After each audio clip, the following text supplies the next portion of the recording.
Okay. Well, here we go.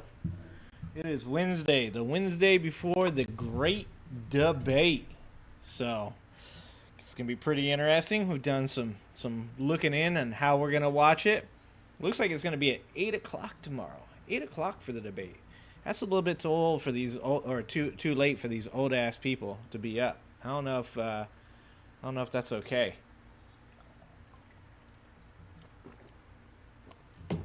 All right, but we're here, we're doing the damn thing. We're gonna watch some videos. Let's see what we got here. All right, we've got. Oops, let's go up here. Push all the right buttons. We've got a bevy of videos today.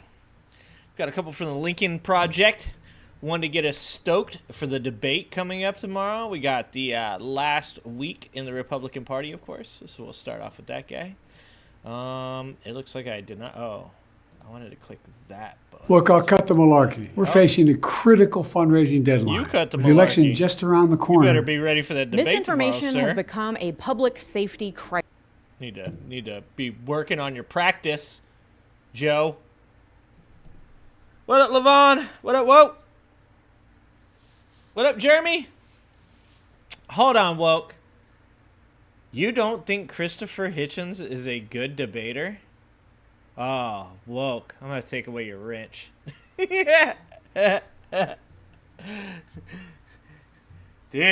Christopher Hitchens is the GOAT. That was a trick question. Christopher Hitchens is the answer.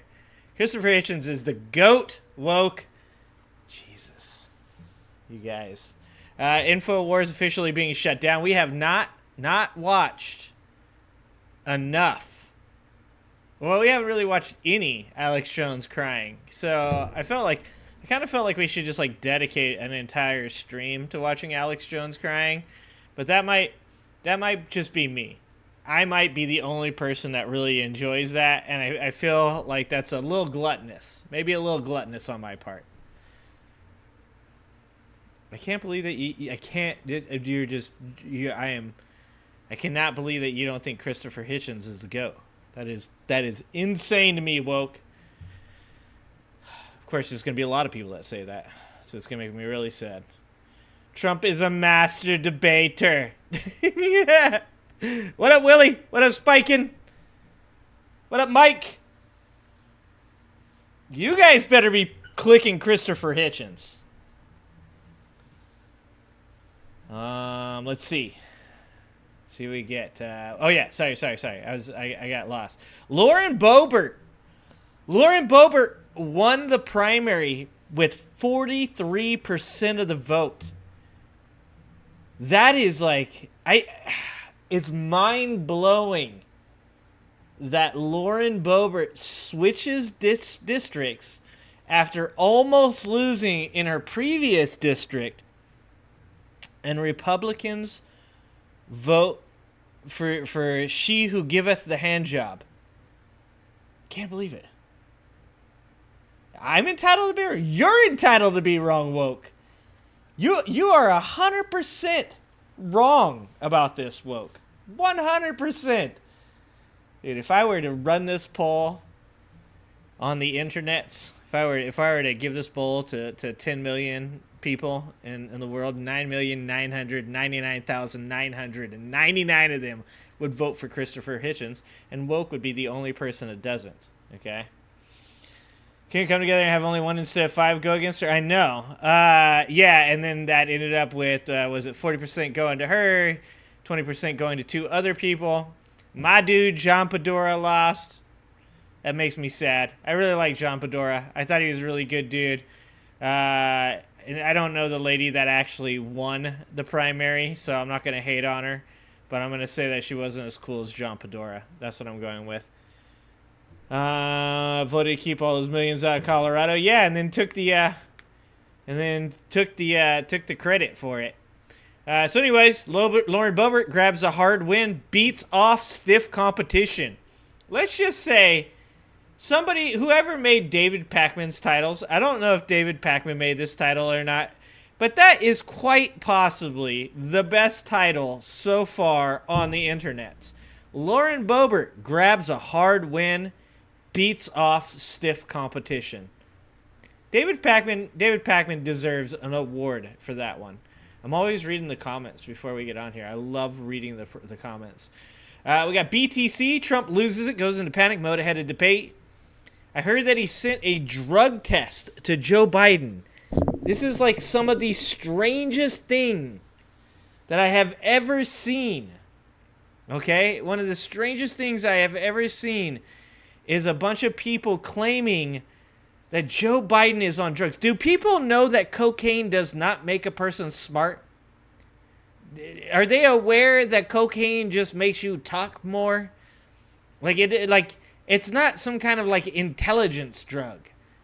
Like, if you're going to claim that Joe Biden has dementia, you're going to claim Joe Biden's senile, Joe Biden stutters and can't remember what he's talking about. Cocaine, Adderall, Ritalin, none of those drugs are going to make that better. That would just make him, like, more amped up. He'd be fucking, like, fidgeting and shit. Like, it doesn't make any sense, but this is how simple these people are.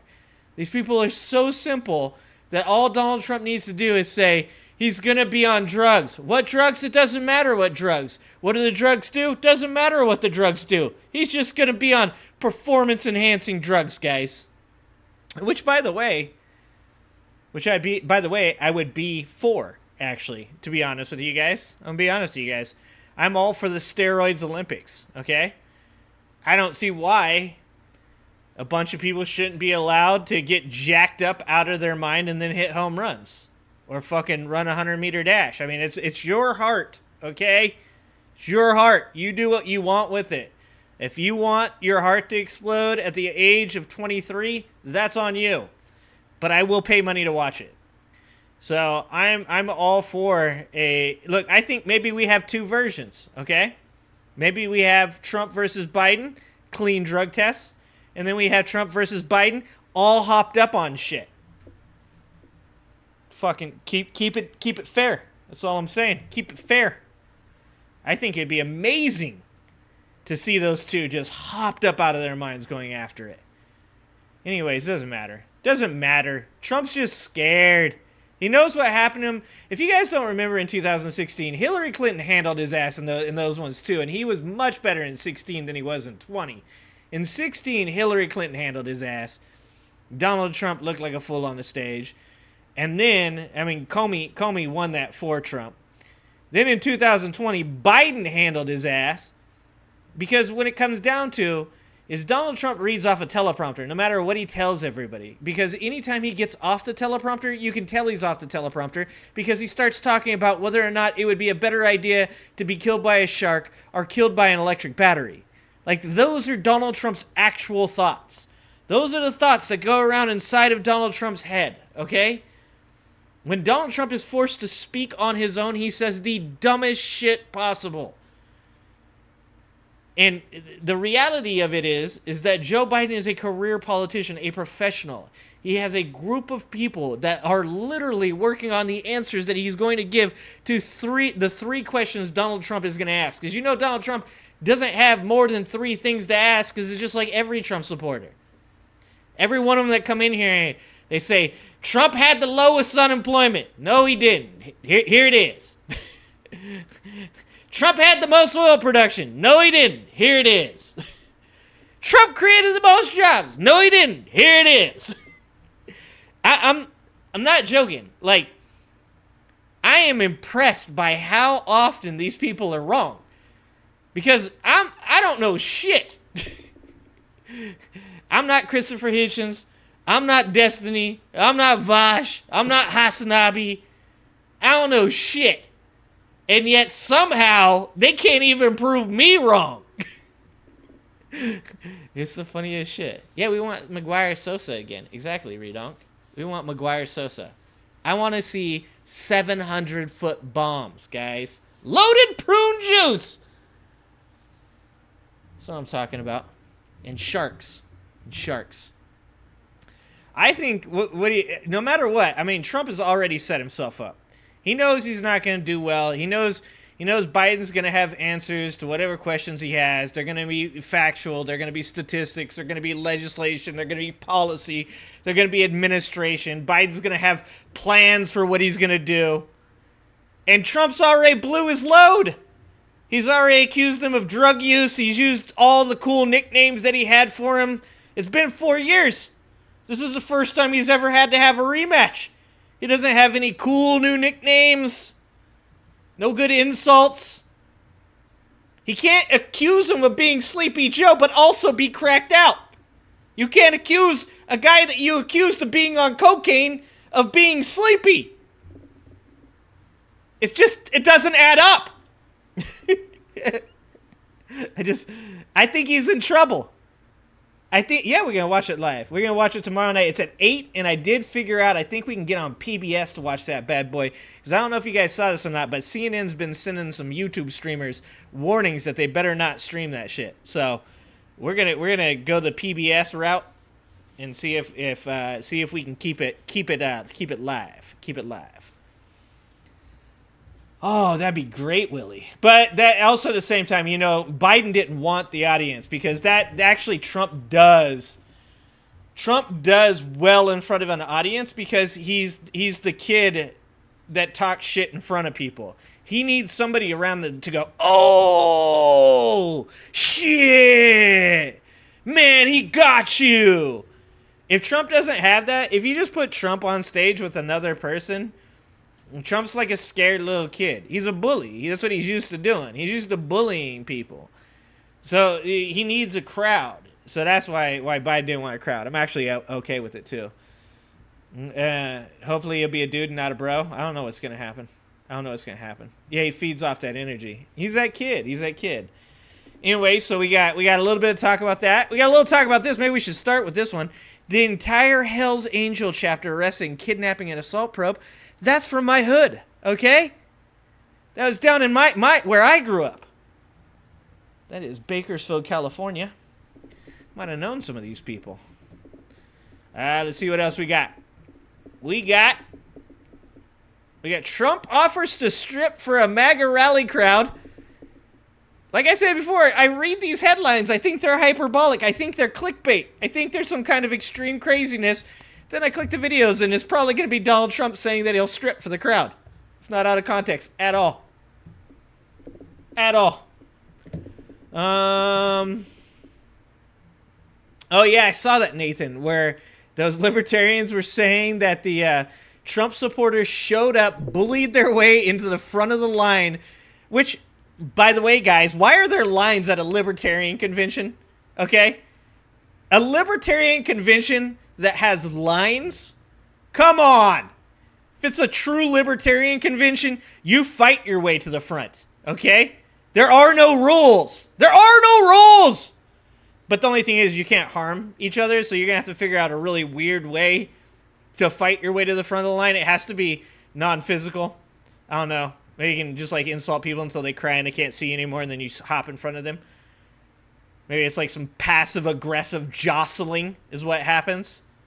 But you can't hurt each other because that's the rules. That's the libertarian, that's the NAP, the non-aggression pact. Or is it non-aggression policy? Compact? I don't know what it is. Non-aggression is some other bullshit. Okay, it's what libertarians believe, but they don't actually believe because there's no such thing as a libertarian. They're actually all Christian populists. Okay? Just so you guys know.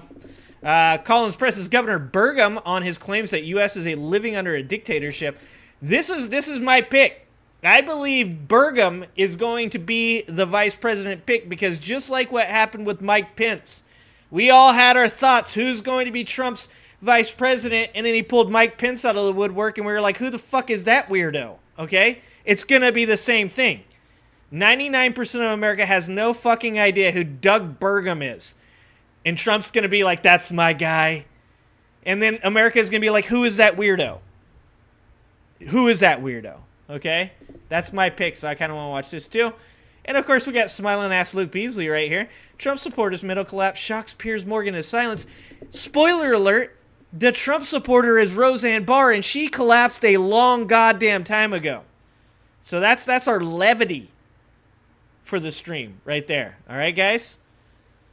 The fly guy. Yeah, exactly. Remember when Pence was the fly guy? Remember that shit? Remember that shit? Whew. All right. Be naked, covered in mayo, and everyone will let you go by. That's a solid plan, Bucket. That's a solid plan. Just dump the mayonnaise right on your butt. I'm a hairy dude, too. I get the mayonnaise in my chest hair. Man, I'm going straight to the front. Ain't nobody getting in the way, okay? You get a little Miracle Whip up in this chest hair, and I just press up against your back a little bit. You feel that? You feel that on your back?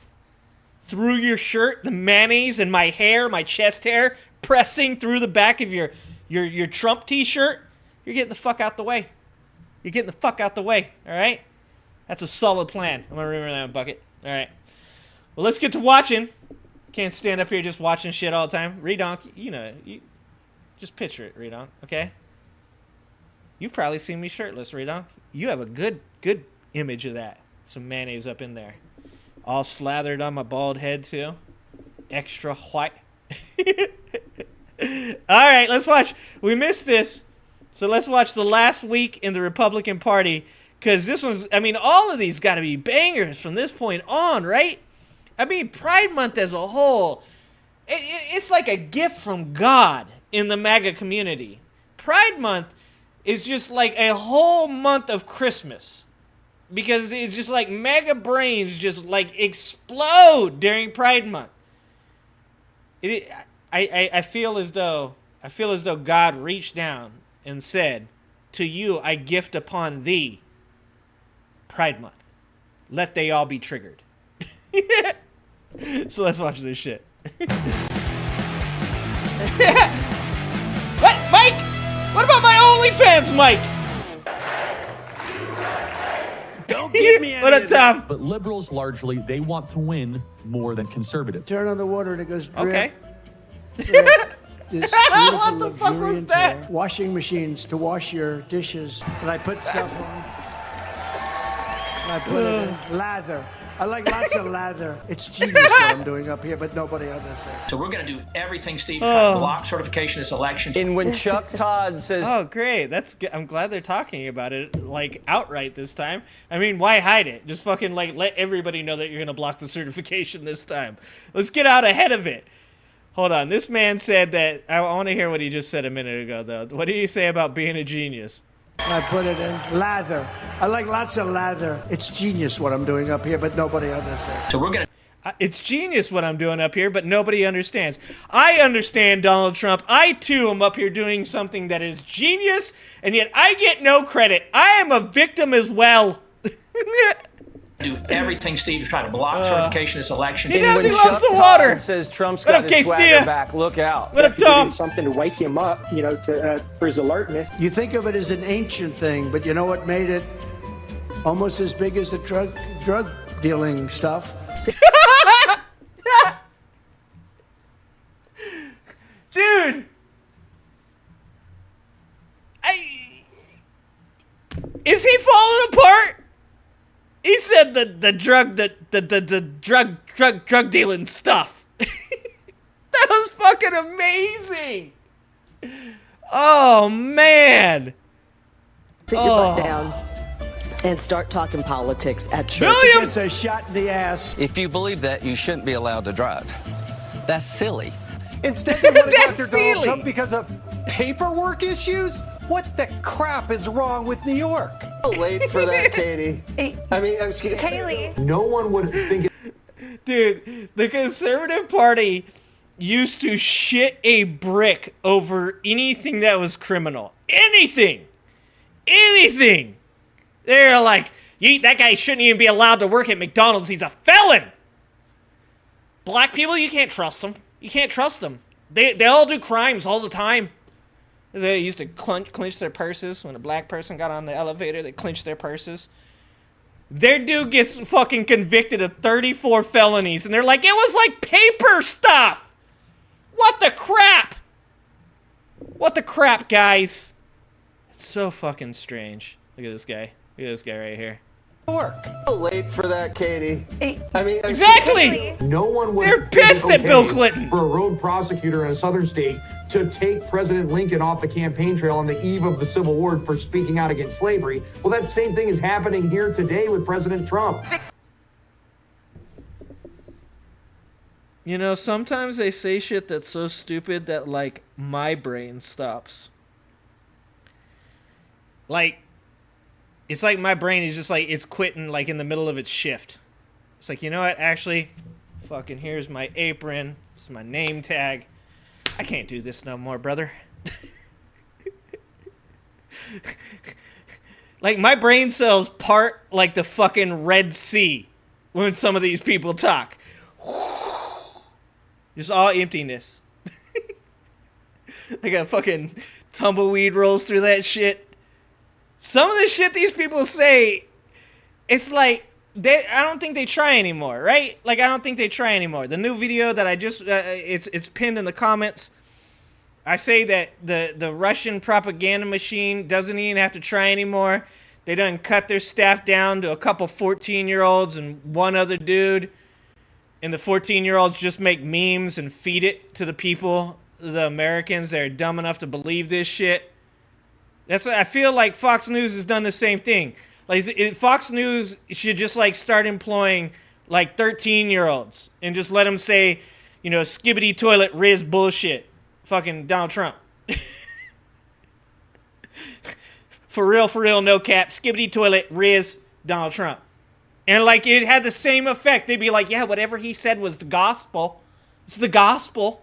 Okay? Makes sense. Fuck Joe Biden. Victory, victory, victory, victory, victory. For angels Holy are being released shit. right now. Angels are being dispatched right now. To get over this fantasy Oh, that's my of favorite person. neutrality in institutions and schools. So it's the closet. Oh, these or guys. The cross. Every society will have a closet, and somebody will be locked away inside of it. Right now, it's. I like how this guy. What you have to do is you have to talk like this because it makes you seem like you know a lot more about what you're talking about than you actually do. It's the closet or it's the cross. I'm very self-important.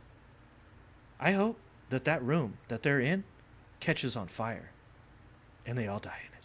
I didn't say that, YouTube. I meant that as a joke. I would never say something like that. But if it did catch on fire, I wouldn't be sad. It's white Christians. Yes!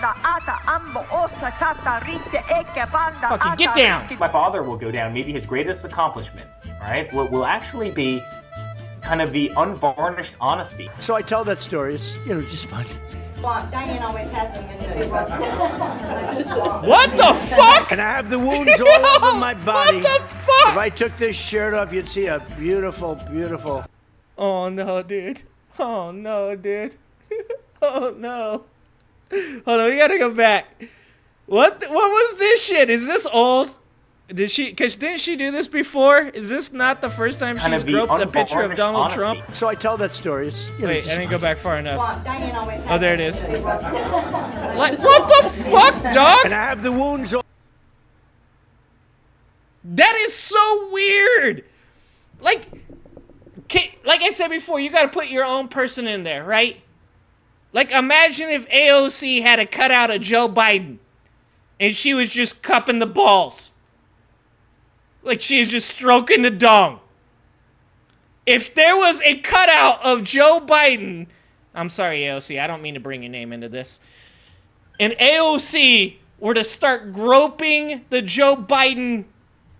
I don't know if you guys see me groping the Joe Biden cutout.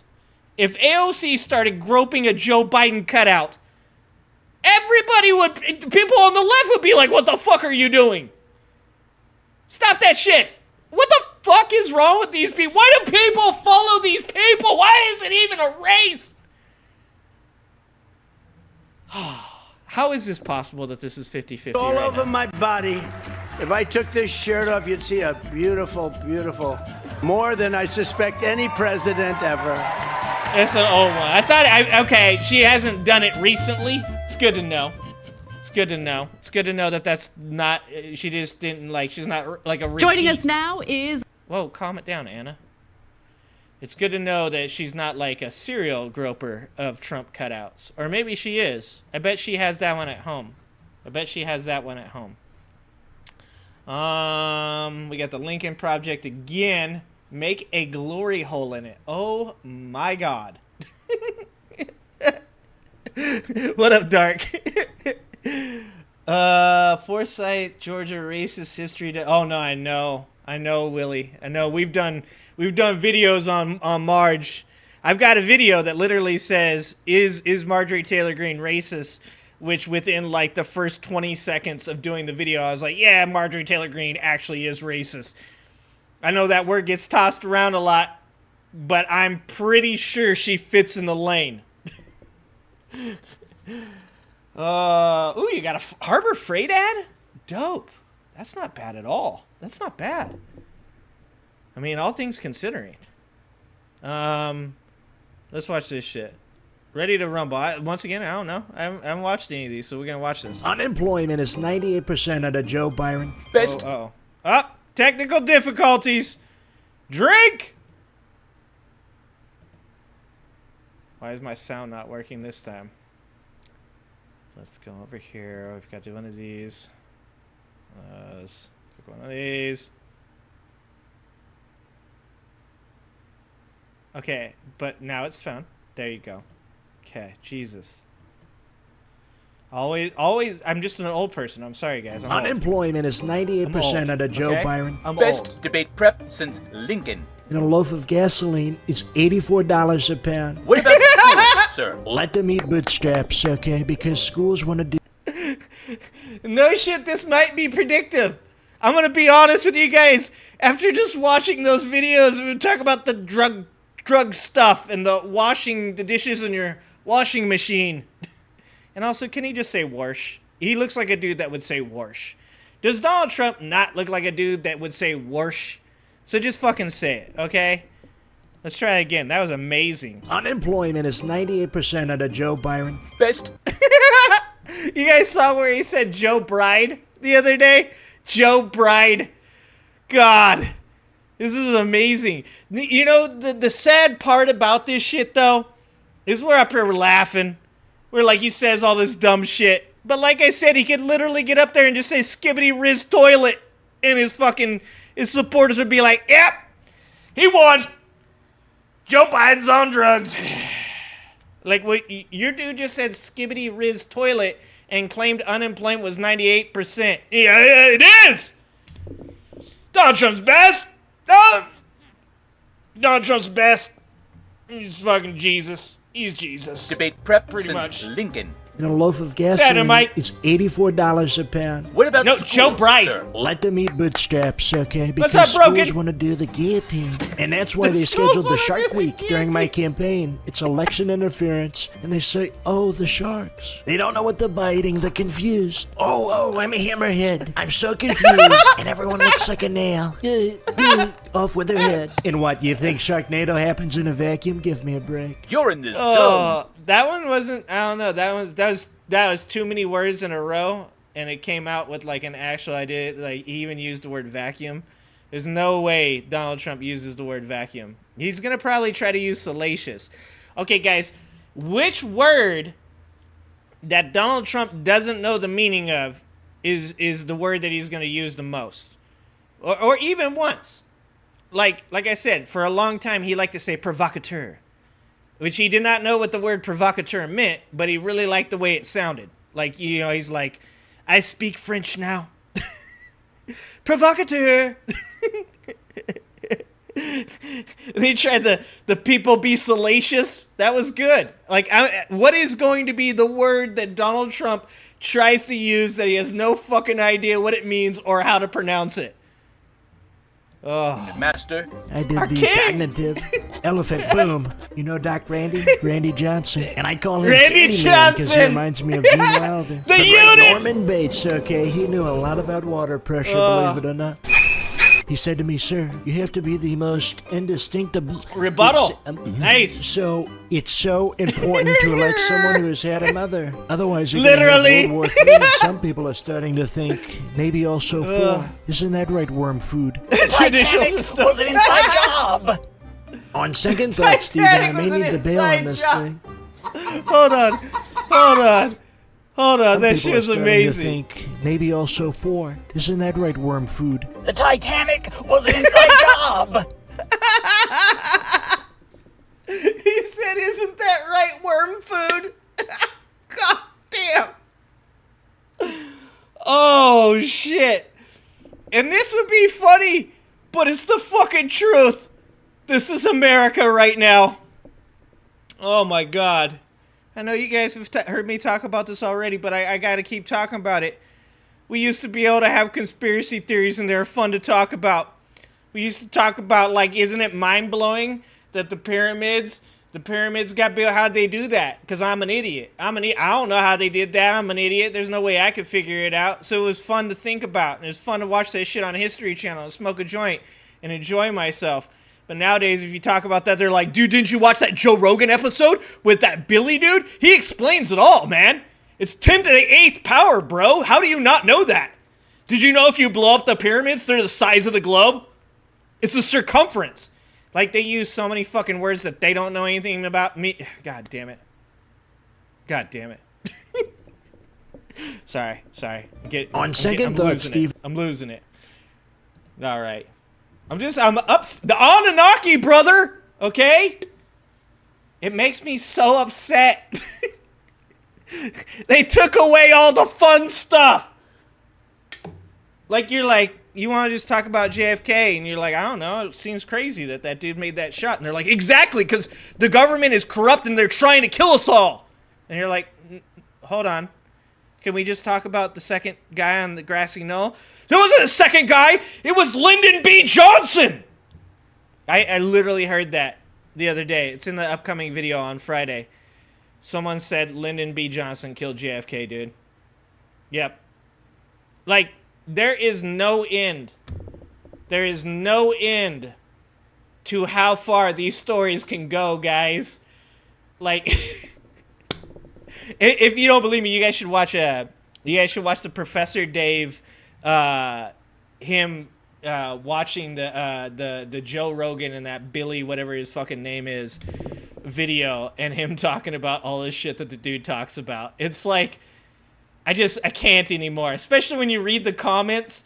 You read the comments, and everybody in the comments of these videos is like, this motherfucker is spitting facts. There's no way those pyramids were built by human beings, brother. Okay?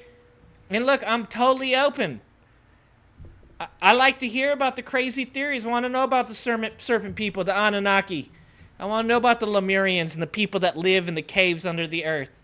I like to hear about all that stuff, but you guys get a little too worked up. If I don't take you guys completely seriously, you're like, yeah, well, you're just going to die like the rest of these people. Because you're a sheep. Wake up, brother. Joe Rogan's trying to save us. Like, okay, all right. I just wanted to talk about the grassy knoll. Fuck. Let's see. Well, I want to know, speaking of, let's segue right into it. Let's watch Alex Jones cry a little bit. Because, like I said, we need to dedicate an entire stream to watching Alex Jones cry. It's what I feel. I feel like nature is healing itself, you know? Like Jones did that shit to those families in the Sandy Hook case. And if you're a believer in karma, and you were to say, play Alex Jones saying all the dumb shit he said about children being crisis actors and having their families be stalked by a bunch of fucking weirdos that donated a bunch of money to him, and then you were fast forwarding to 2024, June, and Alex Jones crying, you'd be like, oh shit, that's karma. Hey, look at that. It works. That's all I'm saying. When does it end for him? I don't know. Well, I think it ends when people give him enough money. I think that's when it ends. I think it ends when Alex Jones gets enough money to start a new company. Spicy update for you today. So apparently InfoWars what up, FJB? Is officially what up, Renee? Shut down. What up, Elias? Let's go ahead and dive into the specifics. I don't know. I have I'm an asking Alex you Jones people. reaction for and you the as well. Then I'll talk Hitchens, about what this actually Elias. means moving forward. Jesus. Like Rudy Giuliani and many others, Alex Jones filed for bankruptcy in an attempt to delay collection of a massive Hold on, gang, let's do this. I do not know if they're going to allow the debate to be on YouTube. I'm tomorrow, my friend, going to try to stream it through PBS because PBS is simulcasting the CNN one. So my hope is that I third party that bitch, okay? My hope is that we create a threesome that involves me, CNN, PBS, watching Joe Biden do Donald Trump. That's what I'm going for, and I think that should... We're going through wormholes, guys. Fucking... Oh, like that and shit. That's what's going to happen. No, it's not. Well, it is fair use if I stop it like every 2 seconds. If you want to be bald like me, Elias, you got to get yourself 2 kids. You got to go through a pandemic, and you got to deal with MAGA cultists that fucking... or make you pull all your hair out. That's the only way to get bald like me. And also be beautiful like me. People got mad. The Fox News and the CNNs are starting to crack down on the YouTubers.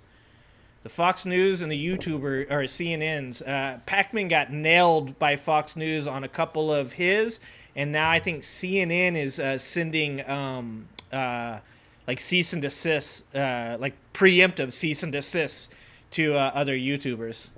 I know we have and cake. So we're gonna try and do it. Yeah, and the same thing goes for Fox News too. FJB. It's all the big media companies. The big media companies. And look, I'm gonna be honest with you guys. Listen, you guys know why it is. Because these debates don't mean shit to news media. They don't look at it as something important for Americans to see. They're not doing anybody a service by broadcasting these debates. So don't let that bullshit fool you. The reality is they know that it's something like 7 out of 10 adults said that they would be watching for sure, and like 8 or 9 out of 10 said that they would at least watch a little bit of it. They know that this is money. The Fox News, the CNN, the big media companies, they know that if I broadcast this, if Tim Pool broadcasts this, if David Pakman broadcasts, doesn't matter what side of the spectrum you're on, if you broadcast it, they're going to lose viewers. So they are coming after motherfuckers, because if you need one more example of the fact that these huge media corporations have nothing in mind except for their own financial interests, it is 100% that they will not allow YouTube streamers to stream it. Because if this was some kind of, we're just the news media and we're doing our job and we just want to make sure that everybody gets the information they need and people need to see this shit, so we're broadcasting this for you. Bullshit. That's why debates are the way they are. That's why debates are so confrontational. They're so conflictual, because it's fucking reality TV now. It's not 2 presidents just like talking about shit and trying to figure out which one of these guys is, you know, a debate should be seen like an interview. A debate should be like an interview, and you should be the hiring manager and they should be the motherfuckers that are trying to get the job. I don't care if it's your candidate or the other candidate. Even your candidate should be trying to get the job from you. He should be sitting there with his mic up going, I'll be here on time. I'll work hard for you. I'll do the job better than anybody else you interview. That's what it should be, but it's not. No, instead it's reality TV now.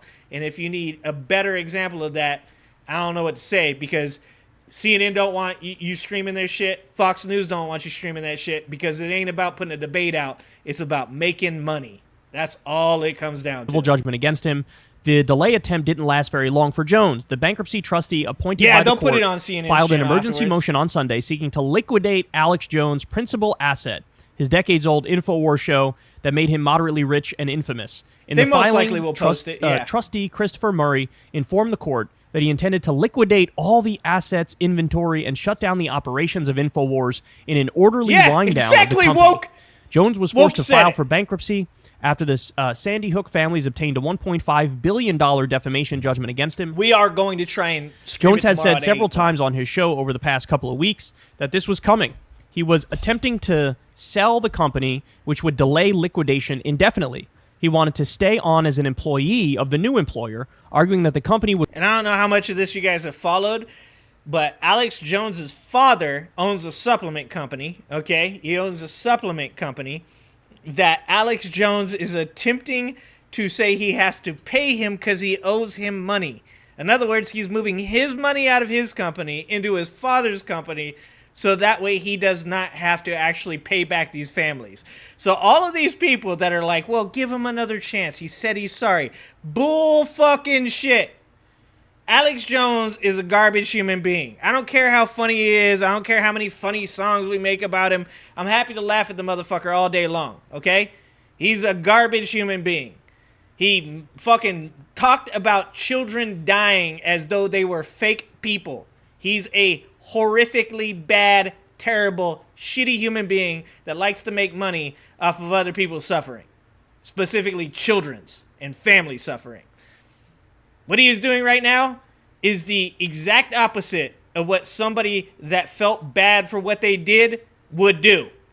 If you had done some shit like this and you really wanted to show people how sorry you were, you would be donating money to every fucking cause you possibly can. You telling me that he can't live off like $1 million a year?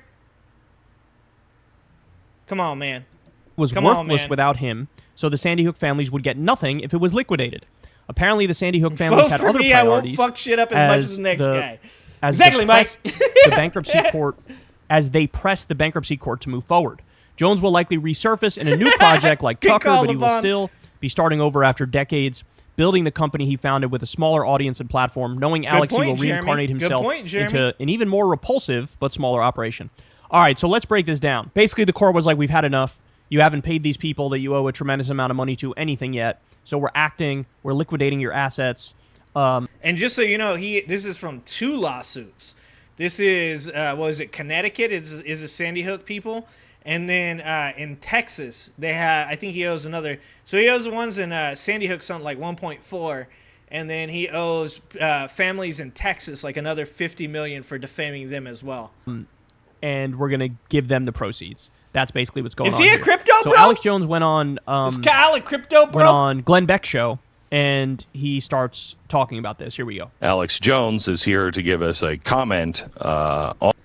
You guys remember the good old days? Do you guys remember the good old days when it was just Glenn Beck and like Rush Limbaugh, and this shit was like contained?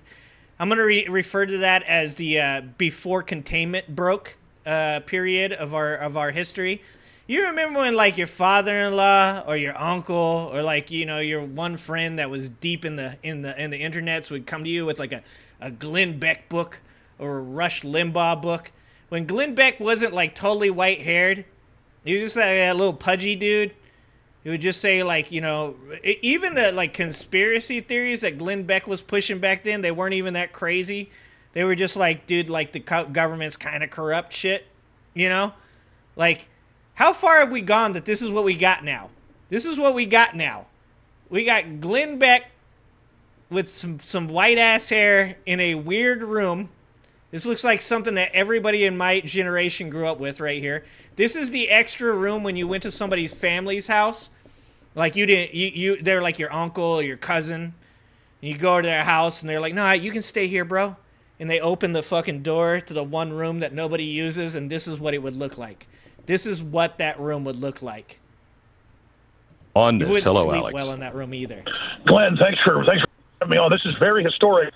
The quote families who are represented. I don't know who half these people are. I have a job.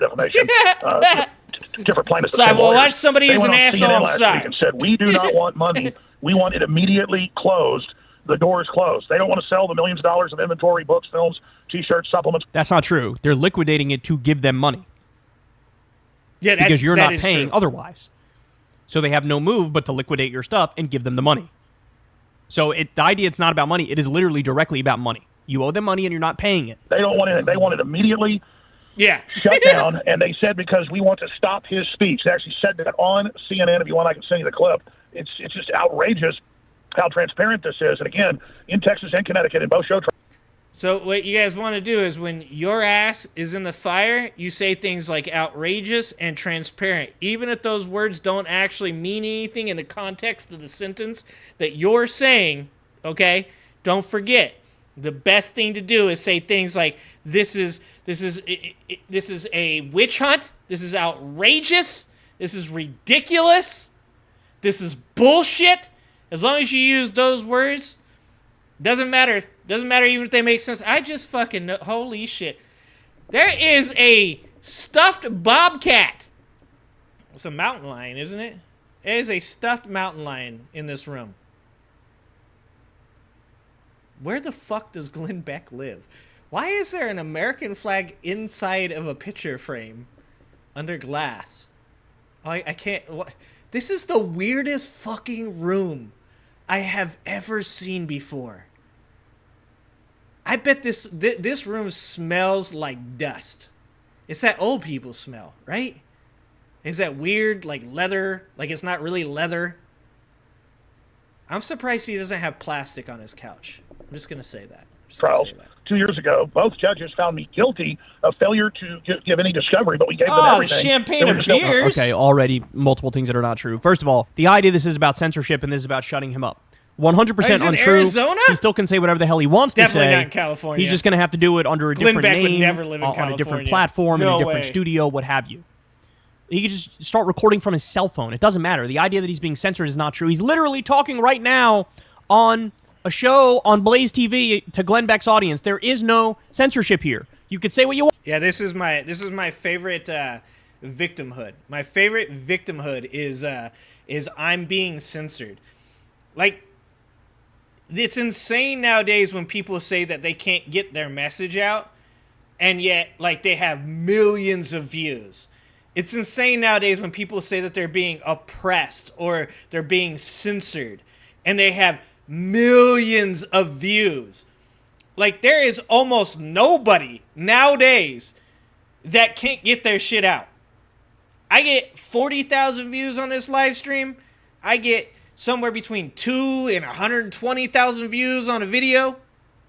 Even I can't complain about that shit. And I'm just some fucking bald, angry ginger streaming from his fucking sub-basement.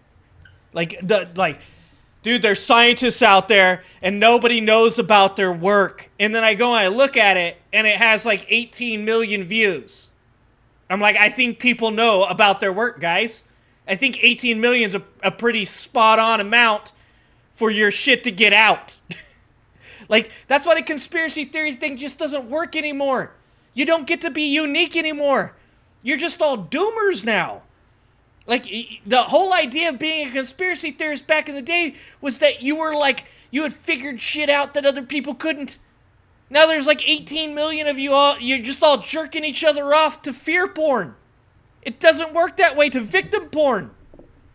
You can say what you want. Now, some things, if you cross a line into defamation, well, there will be actions taken against you, but just don't defame job, anybody. Dustin. Other than that, Dustin? say whatever the fuck you want.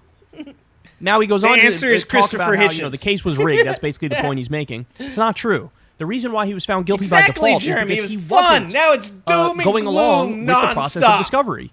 Can't he even was have not fun handing over anymore. documents that he had to hand over. And so they had no choice but to do guilty by default. So what they said that we did, so instead both judges... And I'm going to tell you the reason why it's doom and gloom, because I just talked about it. It's because of money. It's because back in the day, conspiracy theorists, like, they were one-man shows. Like, one dude would just show up and try to blow your mind about the moon landing or about JFK or about the Lemurians, and he was a one-man show. But now all of these people make tons of money off of grifting, off of aggressively gullible, fear-ridden, hateful people that want to believe that right around the corner, if you're religious, the rapture's coming, or if you're not religious, it's that the government is going to put you all in camps. Have you guys seen that movie, Leave the World Behind? Has anybody seen that movie? It's a really good movie because I was talking about this the other day, that my father-in-law had, in driving home with my wife, was talking about how Chinese immigrants are coming across the border and there's going to be a land war. The Chinese are going to attack us from within. And I was like, that's stupid. Like, that's not at all how wars happen nowadays. I mean, you can even look at what happened in Russia attacking Ukraine, a place where we thought, oh yeah, they're just going to, I mean, if you watch all the newscasts from that time, it's like they're just going to run right over them. And that was before we were giving them any help or any significant help. And you see what happened. You see what happened in America and Vietnam. Like ground wars, like I said before, we have over 400 million guns in America. We have one of the most defensible countries in the world, okay? We have insanely strong allies. If you guys have seen that Leave the World Behind movie, if you want to know how that shit would actually go down, that's how it would go down. There are 3 phases to how this shit would happen. And the first would be to attack infrastructure. So if you really wanted immigrants to come across the border and do any kind of damage at all, it wouldn't be military age fit young men. It would be really smart motherfuckers that can get jobs in really important places throughout the country. Those people would have access to American infrastructure. You'd want them in places where they could do things like have some kind of effect on our satellite system, on our internet system, on our electric grid. Those would be the places that you would want people. It wouldn't be young military-aged men. That's not what you'd be looking for. Okay, and that's what happens. I'm going to spoil some of this shit, so spoiler alert, okay? The first thing you'd want to do is that. The second thing that those people would start doing was creating chaos amongst the people that live in America, and that leads to the third portion of that. If you guys aren't keeping up, we're in the second portion, where Chinese and Russian propaganda has people sharing memes and TikToks about hating their own government and hating the people around them, okay? The third fucking one is let the Americans kill Americans and then take over. Because as I said before, with all these dipshits that talk about a civil war, there's absolutely no way that anyone in America wins the Civil War. It wouldn't be Democrats, it wouldn't be Republicans, it wouldn't be MAGA supporters, it wouldn't be libertarians or progressives, it wouldn't be the criminals, it probably wouldn't even be our own goddamn military. It would be foreign competitors. It would be China and Russia. It would be North Korea. That's who would win. That's why it's a stupid fucking idea. Anyways. Yeah, they're still all living in Red Dawn, dog. Still living in Red Dawn. Anyways, I don't know where we are at in this video, so we're going to go back. The case was rigged. That's basically the point he's making. It's not true. Anyways, the watch reason that why movie. He was found guilty watch by that default movie, is because he wasn't Leave the World Behind. going along with the process of discovery. It was crazy good. He was Spot not handing on. over documents that he had to hand over. And so they had no choice but to do guilty by default. So what they said that we did, What up, Paul? said both judges found me guilty in default and then had juries decide how guilty I was. They put on evidence that I had $400 million in the bank. I didn't have $5 million in the bank. All of it was total disinformation. I was not allowed to put on defense. He says he wasn't allowed to put on a defense. That's not true. No, didn't he actually testify? I like hearing when the script flips and now you got Alex Jones saying the word misinformation. There is nothing funnier than hearing Alex Jones say the word misinformation. Come on. Because when he tried to quote-unquote make a defense, it was literally just the sentencing portion of the civil No lawsuit shit, where they're Liz? determining the dollar figure that he's going to have to pay. He had every opportunity in the world to make a defense, but he would have had to do it. Yeah, that's not even the military part. Before he was found guilty by That's default. why they So in other wouldn't words, do he would have had that. to It would go come from along a different with place. discovery and then make his argument in the courtroom. Instead, what did he do? He was found guilty by default because he didn't go along with discovery. And then when it came time to be in the courtroom to figure out the dollar figure, then he starts making a defense. Well, that ship has sailed, dog. See, again, he's so loose with the facts. It's crazy. People that watched the hearing said, why don't his lawyers defend him? Well, they weren't allowed to. So this is very dangerous. Because it was the sentencing phase. It was when they were determining the dollar figure. You had already been found guilty. That's why. You had the opportunity to do it. You didn't defend yourself when you could have because you didn't go along with discovery. Oh, my God. Such a liar. And look at Glenn Beck, fucking Colonel Sanders looking dumbass sitting there just letting him, flood the airways with misinformation. Very, very precedent. Because of money. Because it's money. We don't want money. We want to shut it down. So they had filed a few weeks ago to totally just shut the doors. And so I said, fine, I'll do an orderly liquidation. That way the stuff actually gets sold off. The employees might get some severance. I can go work for somebody else, be part of their operation. They're not going to silence me. And so they immediately ran to the same judge that found me guilty without a jury trial in Texas. So, yeah, that's what he's saying. He's saying he's just going to sell off all this shit, and then he's going to just start another media company. So why are you crying then, bro? And Stop just in crying. a summary hearing, no evidence, said, boom, seize all the assets. So now the federal trustee is in a fight with them, trying to block them today, grabbing the bank accounts and having the sheriff's department, it's in order, come and lock the doors. So everybody's already basically got their stuff out of the building weeks ago. And remember when I... This comment right here says it's 100% about censorship. They need to set precedent. What do you guys think on this? I mean, I know where most of you guys stand, but maybe some of you guys have a different stance on this than I do. Like, I'm not 100% a free speech absolutionist, right? Like, I believe in the method that we have, and that is that the government in no way should be able to, create a law against free speech. But in the instance that Alex Jones was held accountable, it's a civil trial, and I believe it's defamation. I could be wrong about that because I didn't follow the trial itself when it first started really well. This is a little bit older than when I started looking into all this stuff. So I might be wrong about that. But as I understand it, it's a civil trial based on defamation claims. So as far as free speech and censorship goes, that's actually the opposite. You can say whatever the fuck you want. You're not being censored. You are just being told that you can still be held accountable for things like libel and defamation, slander, which is appropriate, right? Like, there should be some recourse of some sort that if you go out, if I get on here and I say Redonk got a little dick, and Redonk's like, he's like, hey, yo, good fucking job now. No woman wants to date me. Like, that shit has killed my dating prospects. Therefore, over the next 10 years, I could have made $200,000 by being a gigolo, but now I can't because you said that I have a small member. He should be able to take me to court for that. Okay? He should. I would be okay with... Sorry, Redonk.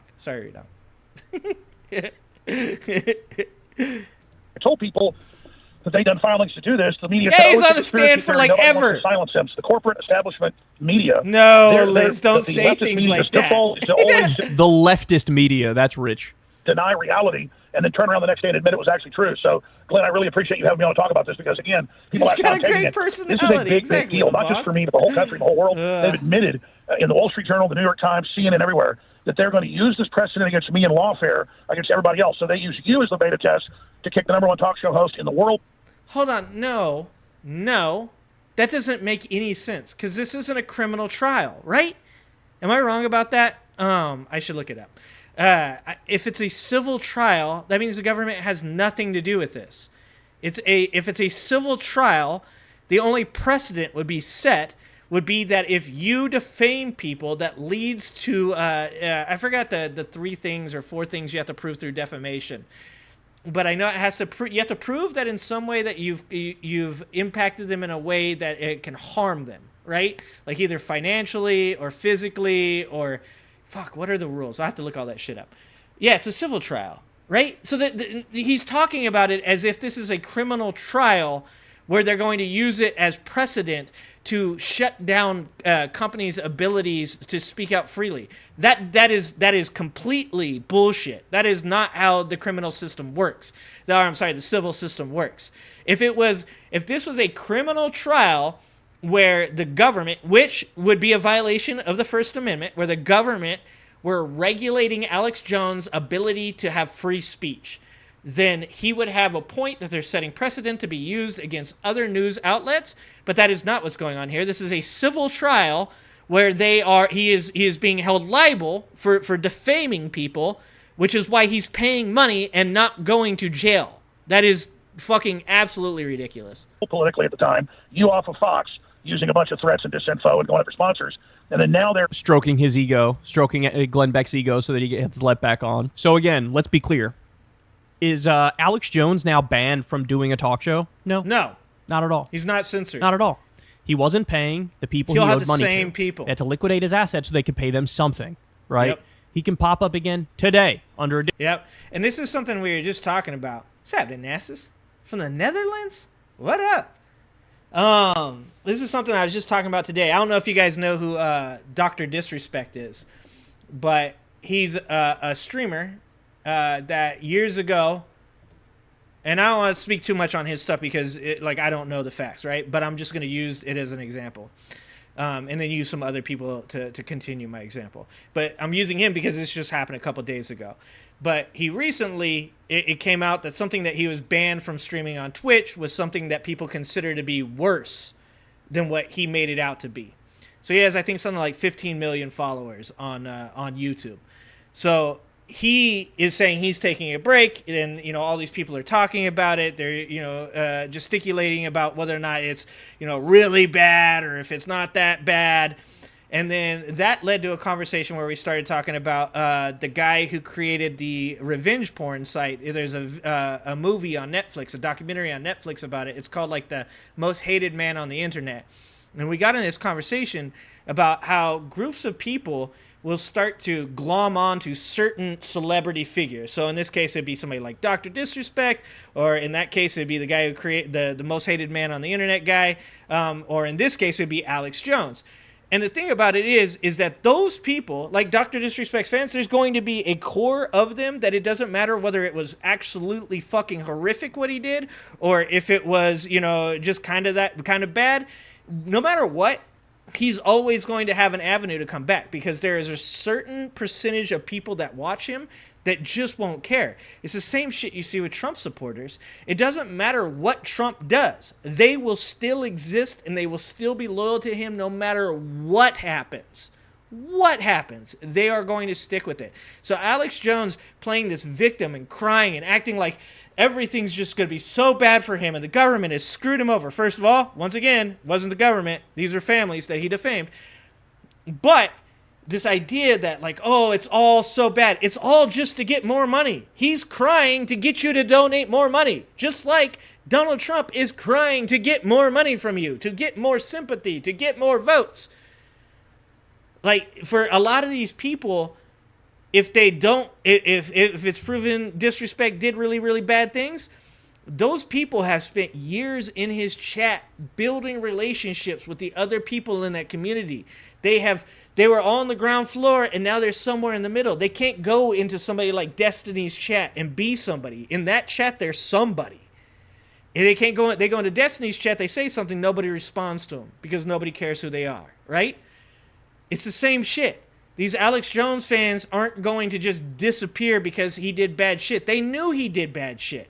They're always going to exist because them admitting what Alex Jones did was bad and they shouldn't follow him would be reality breaking for them, and they would no longer have that safe space, that home for them to exist in, and they're not going to build themselves up in other communities. Now, that's not to say all of them. Obviously, there's going to be people that followed him that are like, wow, he is a piece of shit. I can't believe that. And those are good fucking people, to be honest. And then, like I said, it's the same thing with Donald Different Trump. name. Totally fine. Not being censored remotely. But what does he do? He goes out there and lies about it relentlessly. Look, at this point, He's sworn to stop lying 15 times a day.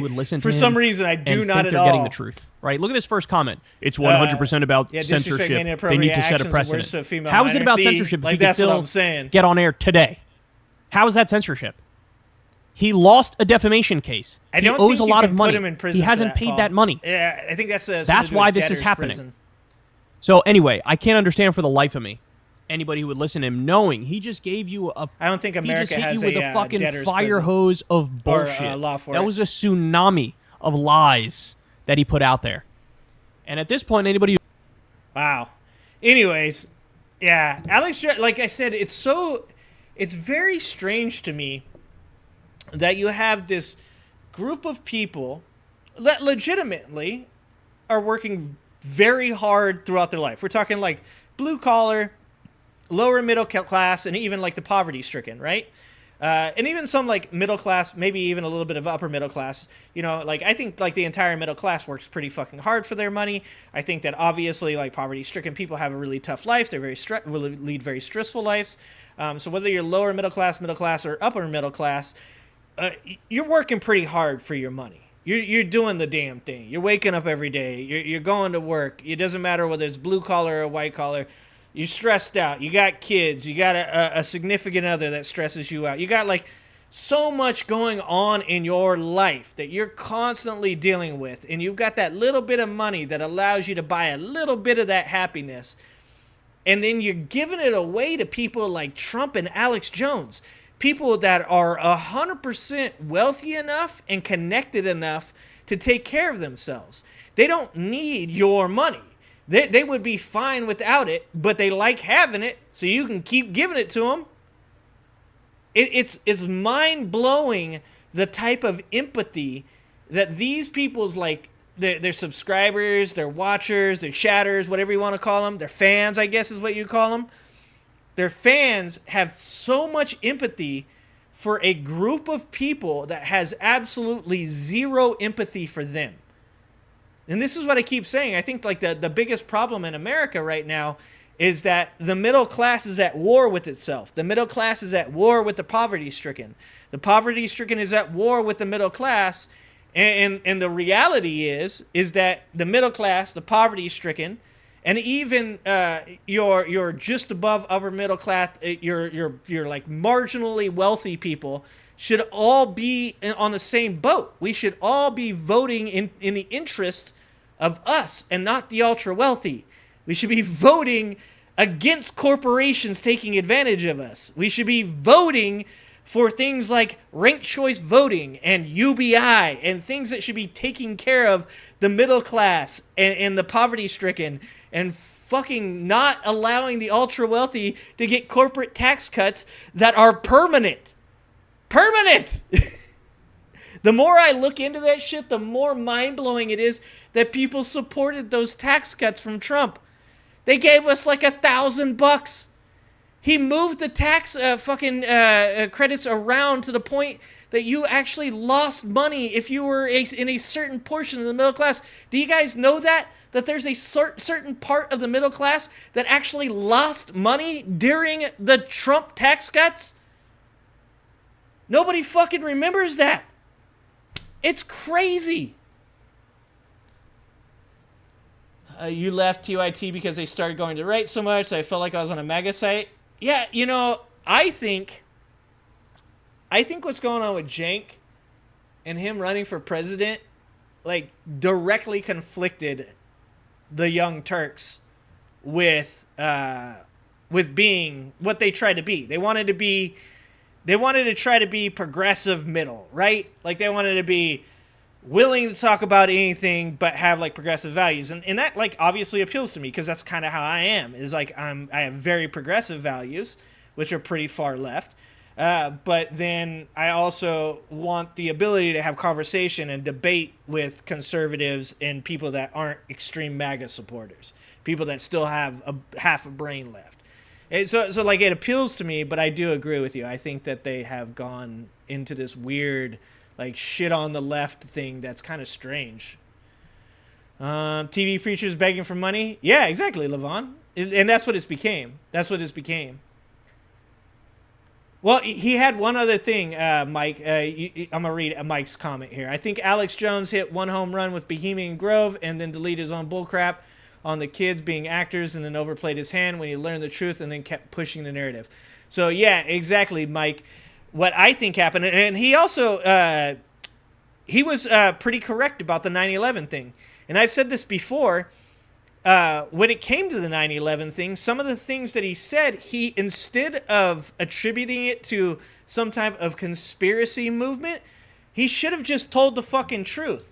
That he knew somebody that had information, that he put the pieces together, and he called it out, and the government didn't.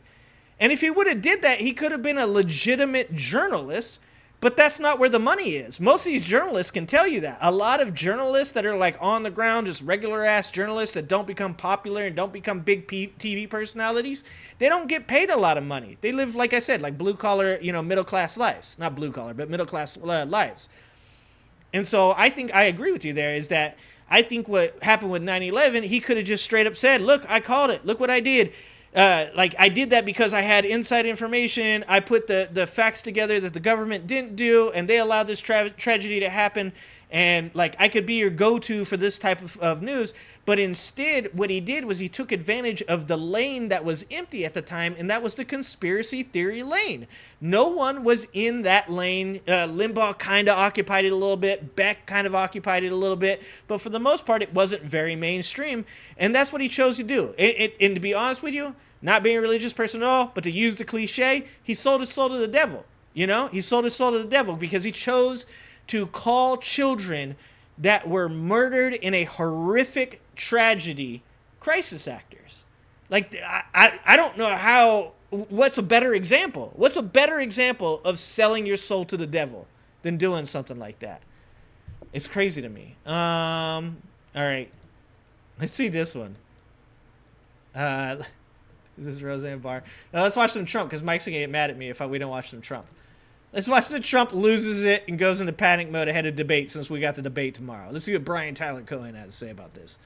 If you want to see what full-blown panic looks like ahead of tomorrow's debate in Atlanta, here's Donald Trump's latest post on Truth Social. Crooked Joe Biden's handlers are loudly and profusely complaining that there will be no fact-checkers during the debate on Thursday. Actually, that is just disinformation. They could not be happier because there's nobody that's as loose with the truth as Crooked Joe. From the 51 fake intelligence agents to Russia, to the fake suckers and losers story he created about our beloved military, to cheating in college and saying he was first in his law school class when he was actually last, to claiming he marched for civil rights, drove trucks, and has a 6.2 handicap. He can't hit the golf ball 10 yards, but that's a minor detail.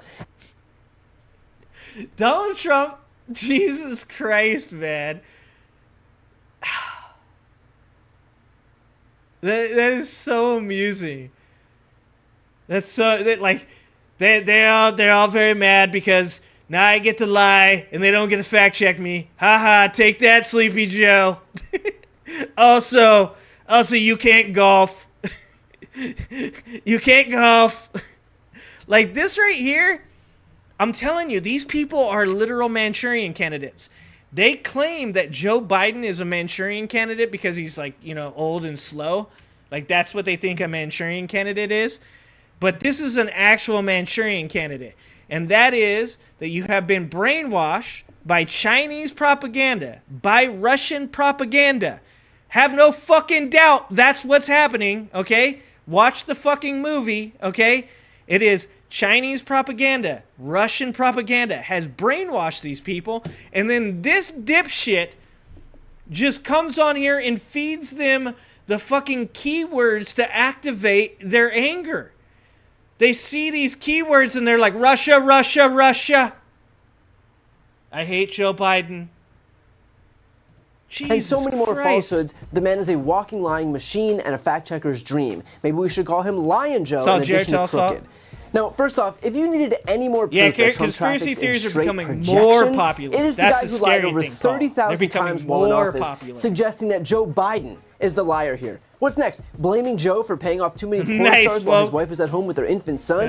In effect, this screed is actually pretty helpful because the blatant projection here on the issue of lying, which quite literally no one attributes to Joe Biden over Donald Trump, goes to show that any time Trump or his mouthpieces attack Biden, they are just covering for Trump's own culpability.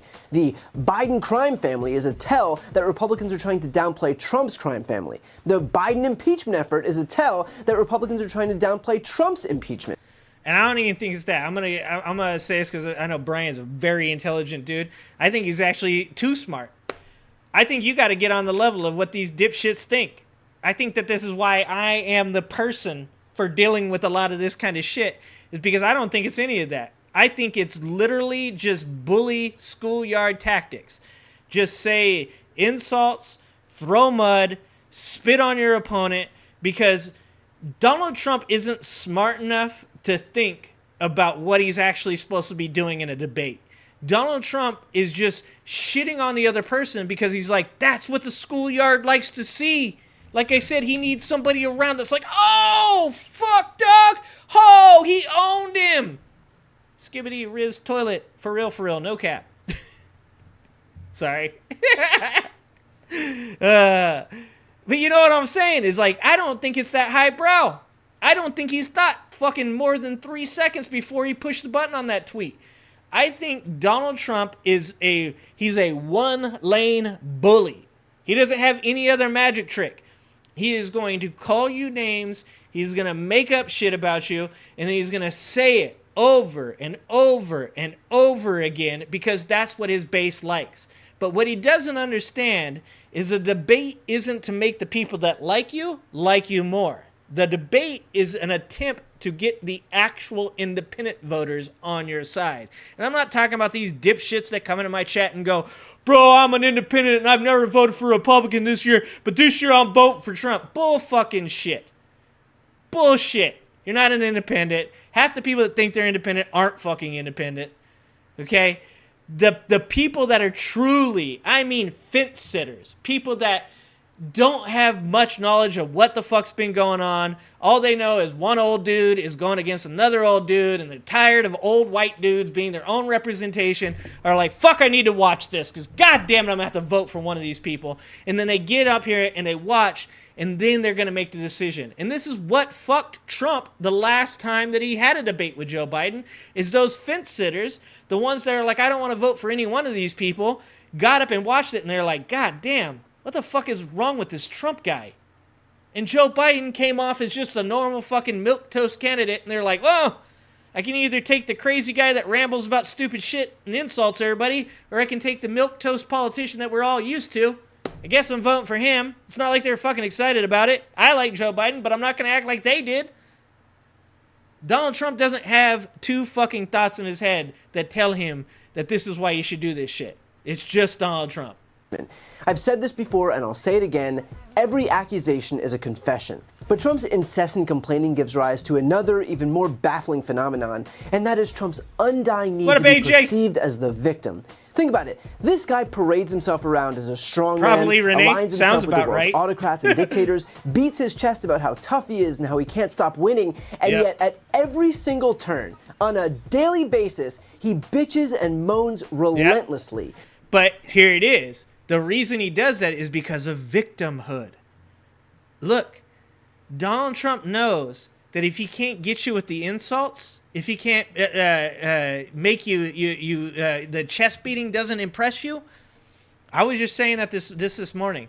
The worst possible thing that could happen right now is Melania leaves Trump. If Melania left Trump and took Barron with him, you know how much empathy, you know how humanizing that would be for him, because he loves to be the victim. Like the left, the people on the left, I'm not going to say we, people on the left would crow. Oh, it's over. It's over.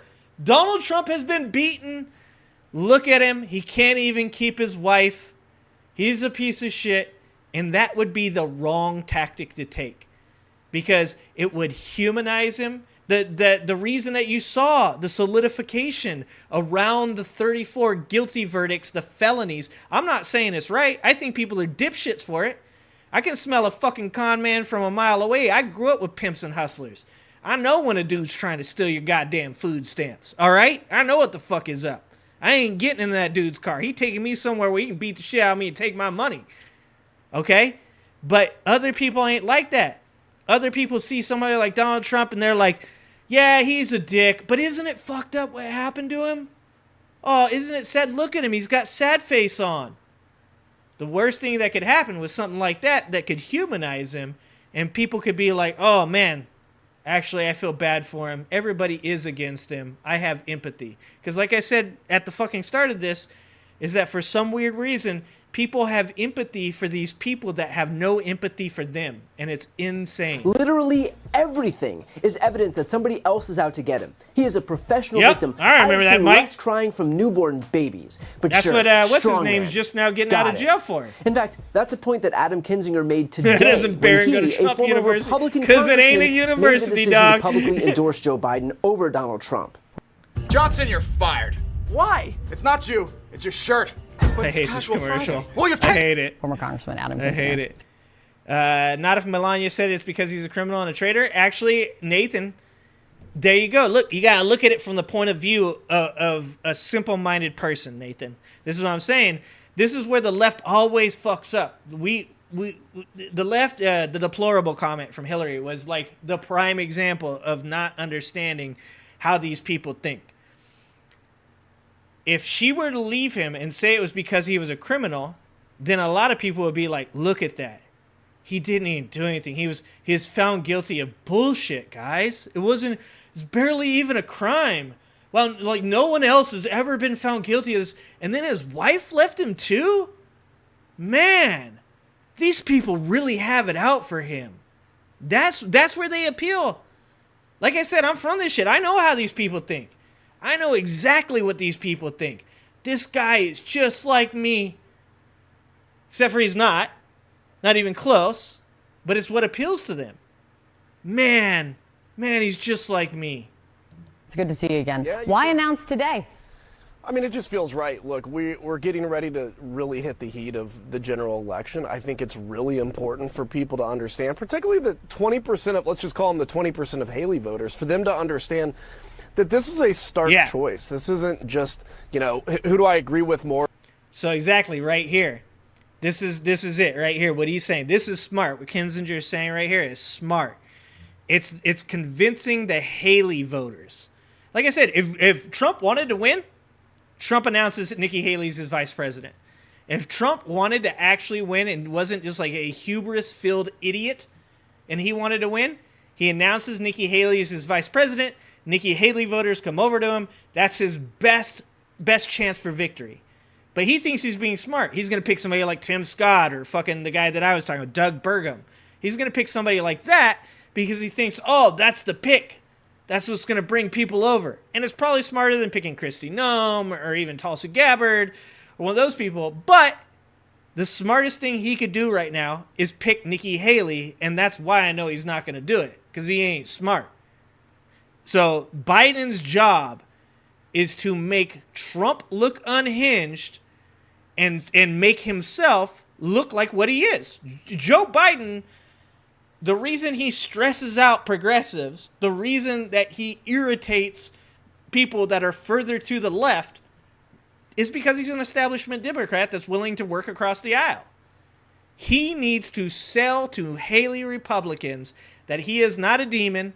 He is a guy that is going to do the things that are bipartisan, that he's going to reach across the aisle and know he's not going to be a Republican presidential candidate, but he's not going to fuck the country over like Donald Trump would. That's what he's got to sell. Or on certain issues. I actually don't even really know where Donald Trump stands on many issues. But this is about, does democracy Trump ain't watching my the channel. way we love it, or does it not? Do we continue to change there's no way he can't these pick a standards? mic, right? I lived through January 6th. I didn't watch it on TV. I was there. Trump and I martyr have a 2.5-year-old kid that I do not want raised in a country where things like that are okay to happen. So for me, it's just we've got to put decency above maybe political differences, and it's just the right thing to do. Clap.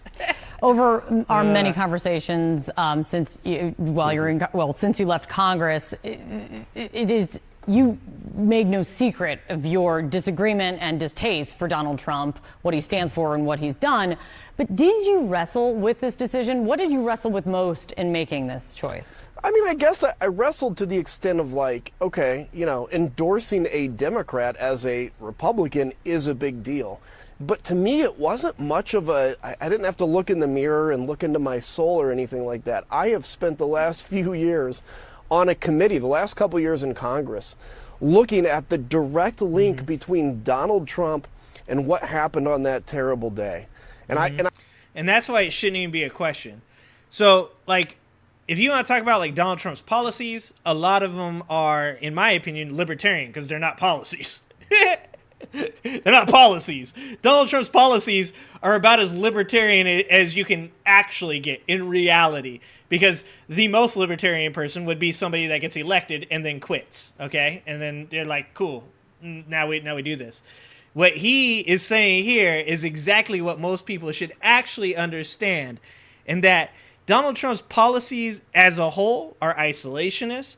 They are very selfish policies. They're very they're big attempts to get away from working on the world stage and spend more time within the walls of what you would call America. So his policies as a whole aren't 100% anti-Republican. What his problem is that he is willing to hold on to power after the fact.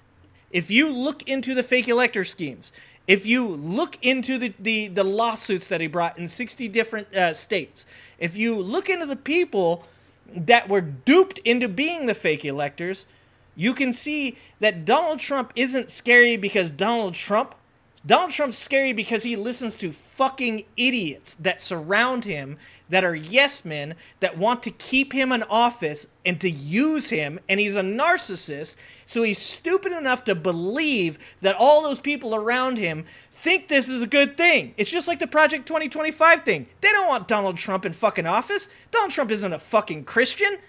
Donald Trump is the Antichrist compared to what Christian values are. Donald Trump don't give a one shit about religion, and Project 2025, the Heritage Foundation, knows that. They just want a populist candidate that can get them through the door. And then after that, then everything else is history. Kinzinger's right. And I hear the acidity, the acrimony that comes out of many people who are supporting Donald Trump and some of the people around Donald Trump because he's created a. Oh, watch this, guys. We don't talk about children. Hey, why is it conservatives can't stop talking about harming children? Why are you guys always in my chat talking about harming children, Freaky? You're a weird motherfucker, and you're probably projecting, so I'm going to tell you this before you go. No one cares about you. Your family don't. Your friends don't. Your coworkers hate you. And all you do is talk about harming children on my channel, and you can go fuck yourself. Bye. He said repeat after me. Oh, fucking, I hate these people. A culture of just anger and division. And for me, it wasn't a hard thing to say, look, I really put a lot on the line when I decided to go on the January 6th committee. I'll do it at this because this is truly the most important election of my lifetime. And I want, like I said, my kid Christian to be raised in a country where decency in the greatest office in the land is still something that people look up on, and not have a president that continues to punch you should bandy around because he's such a whiny, weak victim that he's scared to death of anybody that says anything mean about him like Donald Trump does. And yet, still, Trump will frame himself as a strongman, all the while whining and crying about literally 3 rules. Everything. These fucks can't live within those rules. His mouthpieces are getting the 3 picture. rules. They That's know it. that Trump is panicked about the debate, which is why they've already begun laying the foundation for Trump to drop out. Now, there are some even saying, Mark. Let me just be nice, okay, for 5 seconds. For all the other people that are here that don't usually watch the channel, but should subscribe and should like the stream. There are 3 rules to my chat. You can talk shit to me. You can insult me. You can disagree with me. You can be conservative. You can be MAGA. You can be liberal. It don't matter. You can be in my chat. You just got to follow 3 rules. You have to not talk about children being harmed as though it's some kind of flippant insult that you should use on your enemies. That word should have power, and that if you have evidence of somebody doing something like that, you should take it to the proper authorities. You should not be telling people to harm themselves. You should not be telling people that you will harm them. 3 rules. 3 simple fucking rules. And it's sad that every fucking MAGA Republican that comes into my goddamn chat can't follow them. It just shows how shitty of a human being you are that you can't follow 3 simple rules. You can come into my chat, you can call me a bitch, you can call me an idiot, you can call me a fucktard, you can call me whatever you want. Just don't break those 3 rules. That's it. That's it. It's not that fucking hard. That Donald Trump might be wise to just pass on the first debate, wait till he's nominated, then debate him. What would you say to that? Nah, I don't want any of that stuff. Does that stuff sound like a political party that's confident in their standard bearer? Does that sound like a political party that feels good about the outcome here? What up, that one girl? Of course not. Which is why, if Trump wanted to drop out, they've already given him cover to do exactly that. And of course, because, again, Trump is never to blame, they've already supplied him with pre-formulated excuses. It's Casey Hunt's fault that Trump will have to drop out because she was mean to Trump's press secretary Caroline Leavitt at CNN. It's the nomination process's fault, and it's too soon to debate. The excuses are as pathetic as they are transparent. Because the point here is not the merits of the excuse, it is the fact that Trump has an excuse at all to not show up. It's almost like his mouthpieces are starting to understand that Trump getting on stage and railing like an unhinged lunatic for 90 minutes may not redound to his political benefit. Imagine that. After all, here's what it looked like the last time Trump was on stage with Joe Biden. Here we go. You shut up, man. Listen, are you in favor of law and order? I'm in favor of law. You follow it. Are you in favor of law and order? Go yes, ahead. I'm in favor. You asked a question, let him finish. Law and order. Law and order. I dare him to ask whether or not he's a fan of Law and Order this year. God, that'd be funny. Man, if I was Joe Biden, all I would say is, sorry, the felon that's talking to me right now, I need the felon that's talking to me to shut the fuck up. Every time I addressed him, Every time I talk to him, my question is for the felon right here, the convicted sexual abuser, because none of that shit is false. He couldn't even fucking sue him. He couldn't even hold him liable civilly. He could literally just be like, this felon, this sexual abuser, this man that has been convicted of these things. God damn it. Let me debate Trump. Let him, Mr. President, I'm the moderator of this debate, and I would like you to let me ask my question, and then you can answer. First of all, I guess I'm debating you, not him, but that's okay. I'm not surprised. The fact is that everything He's he's a saying so far moron. is simply a lie. I'm not here to call out his lies. Everybody knows he's a liar. But you I just agree. want You to need a make vote. sure- You're the I- liar. I- They're getting I- deep, I want to Wolf. make sure. They're getting deep. Last in your class, not first in your class.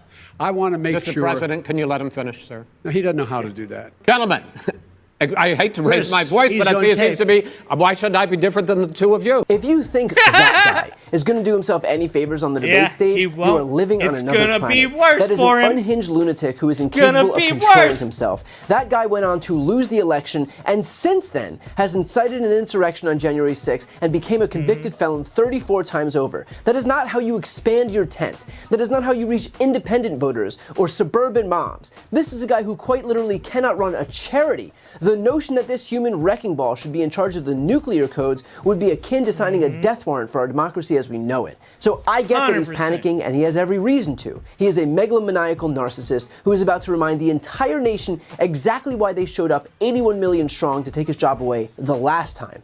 And while he may have benefited from his relative obscurity these last few years, with no daily COVID briefings, no Twitter account driving the news cycle, he's about to show Spot the on. entire country just how dangerous, incompetent, unqualified, and unhinged he still is. If he hasn't dropped out yet, frankly, he probably should. Spot on. I've got a really Brian Tyler Cohen. Like I said, my only thing is, sometimes these guys they're thinking too much. There is a such thing as thinking too much. And I remember the first time I got into this stuff, and I was gonna go on, I was gonna debate this Trump supporter, just like on some, just whether or not Trump's a criminal. This is before he was found guilty. Obviously, I won that one. But I remember, just going through every one of the indictments, all 4 of the indictments. I had multiple pages of Google Docs for notes, just like, okay, if he goes here, I'm going here. If he goes here, I'm going there. Like, all of these things. And the debate lasted 5 minutes.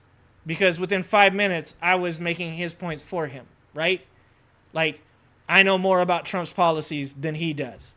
I know why Trump's not a good president, and it doesn't have anything to do with the policies. We can talk about the economic impact those policies have and what that makes him a bad president for the future of America. But we've discussed this multiple times. You can have isolationist policies that make things look real good for a certain amount of years. It'd be about 4 to 8 until shit collapses because you ain't participating on the world stage where everybody else is. But because I knew his policies, because I knew everywhere that he would go, I only needed 3 fucking sentences. That was it. Didn't need multiple pages of notes. They just say the same shit every time. Literally. And they're wrong so often that it's fucking impressive. They bat 1,000 at being wrong about shit that Donald Trump has done. Donald Trump is as smart as the people that vote for him, and he's wrong just as often. And the only reason he gets away with it is because the people that follow him are in a cult, and they don't give a shit what he does. He could literally beat one of his children on the steps of the White House, roll him down the fucking steps, and they'd be like, he probably deserved it. That's not even a joke. Not even a joke. That's realistic. Let's watch Donald Trump offer to... Now we're going to watch some TYT. Because folks said, fuck that shit.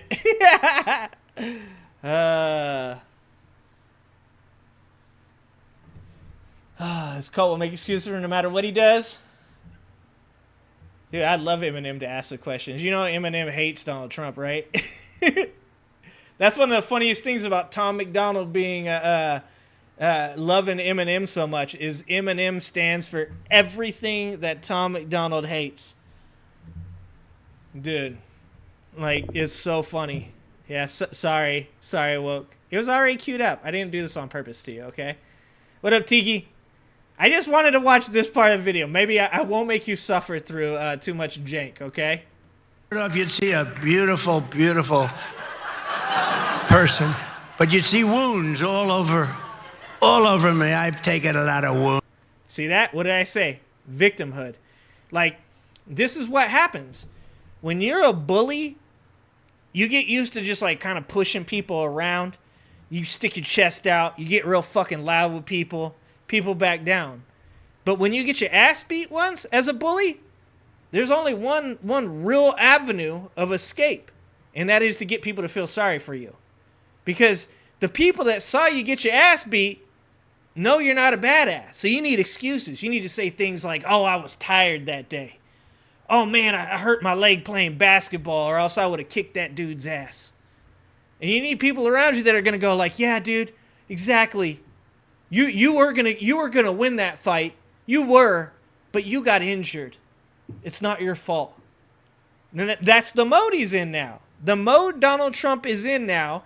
Donald Trump walked around with his chest stuck out, talking about ain't nobody gonna find me guilty. They don't got no evidence on me. Stormy Daniels, horse-faced Stormy Daniels, calling people names, acting like he knows, like, oh, the verdict is already determined. They've rigged the trial because he already knew he was about to get his ass beat. This man was switching into victim mode before he ever got in the fight. He was walking to the fight and he already started telling the people about his injury. Oh, my leg hurts right now, dog. Like, oh, man, I'm kind of tired. I didn't sleep good last night. I'm still going to win. And then when he lost, he was like, oh, remember what I said about my leg? Yeah, that shit was affecting me while I was in there, man. What happened? He's in victimhood. That's why this person said, when he talked. Wounds, I can tell you. More than I suspect any president ever. Beautiful person, but you'd see wounds all over me.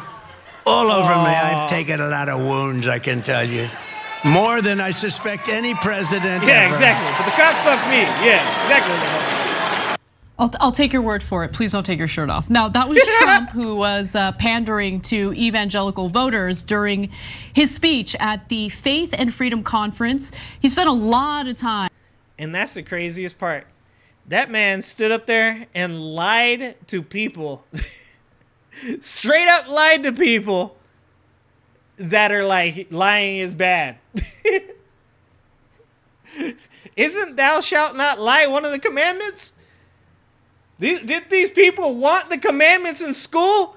Maybe they need the commandments in their own goddamn church. Pun intended. How could you be a religious person and follow Donald Trump? Like I said before, because you're too invested. Because it's reality breaking. If he's not the person that you say he is. If you don't have alternative facts. There's nothing about Donald Trump that says he's a Christian. Literally. The dude don't even go to church. Holy shit. It's mind-boggling. Fear-mongering about what's going to happen to religious liberty in America should Biden get reelected, which is hilarious because we just had 4 years of Biden and nothing has happened to religious liberty. In fact, religious liberty is going stronger than ever with various states banning reproductive rights and infringing on the rights of women. But nonetheless, let's hear more of what he had to say. But we need Christian voters to turn out in the largest numbers ever to tell crooked Joe Biden, Joe, the apprentice, Joe, you're fired. You're fired, Joe. Get out of here, Joe. Oh, he's bringing it back. As you know, the radical left has tried to shame Christians, silence you, demoralize you, and they want to keep you out of politics. They don't want. Yeah, forget the fact that the large majority of left-wing politicians are Christians. This is like something that people like continue to fucking forget. This is the same idea that, like, progressives or the left doesn't own guns. Like, this is this weird thing that people do where they partisan off the two parties, and they're like, the left doesn't have guns, the left is anti-religion, the right has guns, the right is religious. Like, one of the things that drives me the most nuts about our political system is that if you aren't a Christian, you have a very low percentage chance of being a politician. And if you're not religious, if you're not some type of religious, you have an even lower chance of becoming a politician. So when we talk diversity, when we're talking about like representation, there are very few people within our political system that don't have a belief in a creator. There is very little representation for people that are atheists or people like myself that are secular humanists. I don't know, is there a secular humanist as a politician? Somebody help me out. I want you to vote. That's why you have to vote. They're counting on you now. Because if you vote no, we cannot lose. They don't want you to vote. But Christians cannot afford to sit on the sidelines. If Joe Biden gets back in, Christianity will not be safe in a nation with no borders, no laws, no freedom, no future. You're not going to be safe. You're not going to be safe as a person. And your religion certainly will be, I think, in tatters. You want to know the truth? I think in tatters. Tatters. Now, it sounded like hyperbole, right? But and Trump likes to one-up himself, and he's about to do it in this next clip. The reason the radical left will always come after religious believers is simple, because they know that our allegiance is not to them. Our allegiance is not to them. Our allegiance is to our country, and our allegiance is to our Creator. Dude, he can't even say to God. He can't say our allegiance is to God. I wonder if Donald Trump worries that he'll get struck the fuck down. You guys remember that George Carlin bit? Patron saint George Carlin. The Father, the Son, the Holy Ghost. George Carlin, Jon Stewart, Bill Burr. Okay? Do you guys remember that George Carlin bit where he talks about that we should worship the sun? And he's like, you can see the sun provides life, it provides warmth. Then he kind of goes off about worshiping Joe Pesci. He starts talking about how he did an experiment and he prayed to Joe Pesci and he prayed to God, and turns out Joe Pesci answered prayers at the same rate as God did. You remember all that shit? And then at the very end of all that, George Carlin said, and if there is a God, may he strike me dead. And he went, oh, nope, just a little heartburn. George Carlin had balls, all right? George Carlin stood up for what he fucking believed. This man don't got no balls.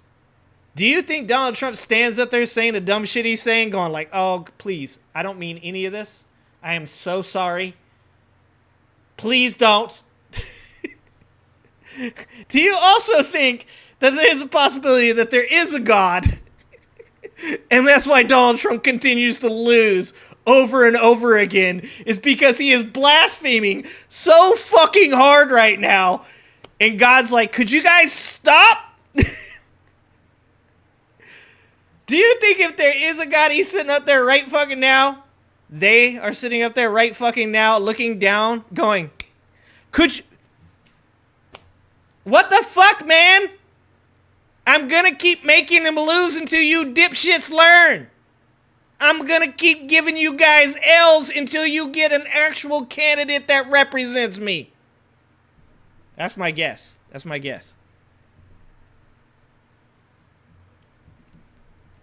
Oh, damn it.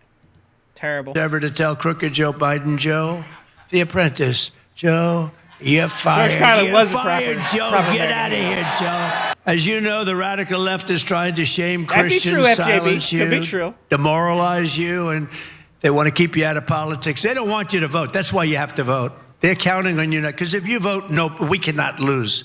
They don't want you to vote. But Christians cannot afford to sit on the sidelines of Joe Biden. I'll be honest, I'm going to tell you I know what Trump's doing. You know, last go-round, Trump just, like, told everybody, like, don't mail-in vote. Don't, everything's rigged. Look at him. He's doing the opposite. He has changed the playbook around from your vote, like, and of course he's going to follow it up. Now Donald Trump is not a person who does not hedge his bets. He always hedges his bets, right? Like he's putting in options and puts, right? He's always doing that, right? He's shorting his own stock. I guarantee you this man is shorting his own stock right now, okay? So bet you money he tells them to vote, but then talks about it being rigged. Because, like I said, the dude is not ready to lose and will literally tell people, even if it shoots himself in the goddamn foot, that this shit's going to be rigged. Which will, of course, have the effect on some people that they will not vote because they will believe it is rigged. Biden gets back in. Christianity will not be safe in a nation with no borders, no laws, no freedom, no future. You're not going to be safe. You're not going to be safe as a person. What up, Lady Freedom? And your religion certainly will be. Welcome. I think in tatters. You want to know the truth? I think in tatters. Once again, bullshit. Bullshit. Because, first of all, as a person that I'm not religious, as a person that identifies more with secular humanism, I don't care that other people are religious. I don't care that people are Catholic. I don't care that people are Muslim. I don't care that people are Jewish. In fact, I'm happy for you. I think it's great if you can find like hope and happiness within your religion and you don't hurt others by doing it. Good for you. That's great. Fucking continue on. If you harm others, if you oppress others, if you want to, tell gay people they don't get to have rights, then fuck you. Like, no, of course I'm not for that. So if he's saying that I want to see that in shreds, 100% I want to see that shit in shreds. But do I want to see Christianity in shreds? Do I want to see Catholicism or Jewish people or Muslims? No. There's a lot about those religions that I don't agree with. But that doesn't mean that I want you to fucking go away. It doesn't mean I want you to have a bad life. It means I want you to stop oppressing others. It means I want you to live your life and do you and not make others live your shit. See, this is the Republican playbook. This is the conservative playbook, but it's been absconded with and ran off into the dark reaches of the MAGA realm where it's being used to be even worse. Because conservatives will always run on the slippery slope. First, they're going to do this, then they're going to take your guns. First, they're going to do this, then you're not going to be able to worship the God you want. First, they're going to do this, then you'll never have the doctor that you wanted. It's always a slippery slope. Always a slippery slope. Because they live on the edge of fear, and the left lives with the want for hope. That's what they're selling. The right sells fear, the left sells hope. That's the way it's always been. But now it's gotten extreme, right? And even on the left, it's gotten extreme. Like, the hope has become bigger. Like, oh my God, you need this hope. But it's not gotten as bad as the MAGA extremism. That is a completely different set of people. And that's what Donald Trump sells. Donald Trump sells the worst fear. The most insane fear.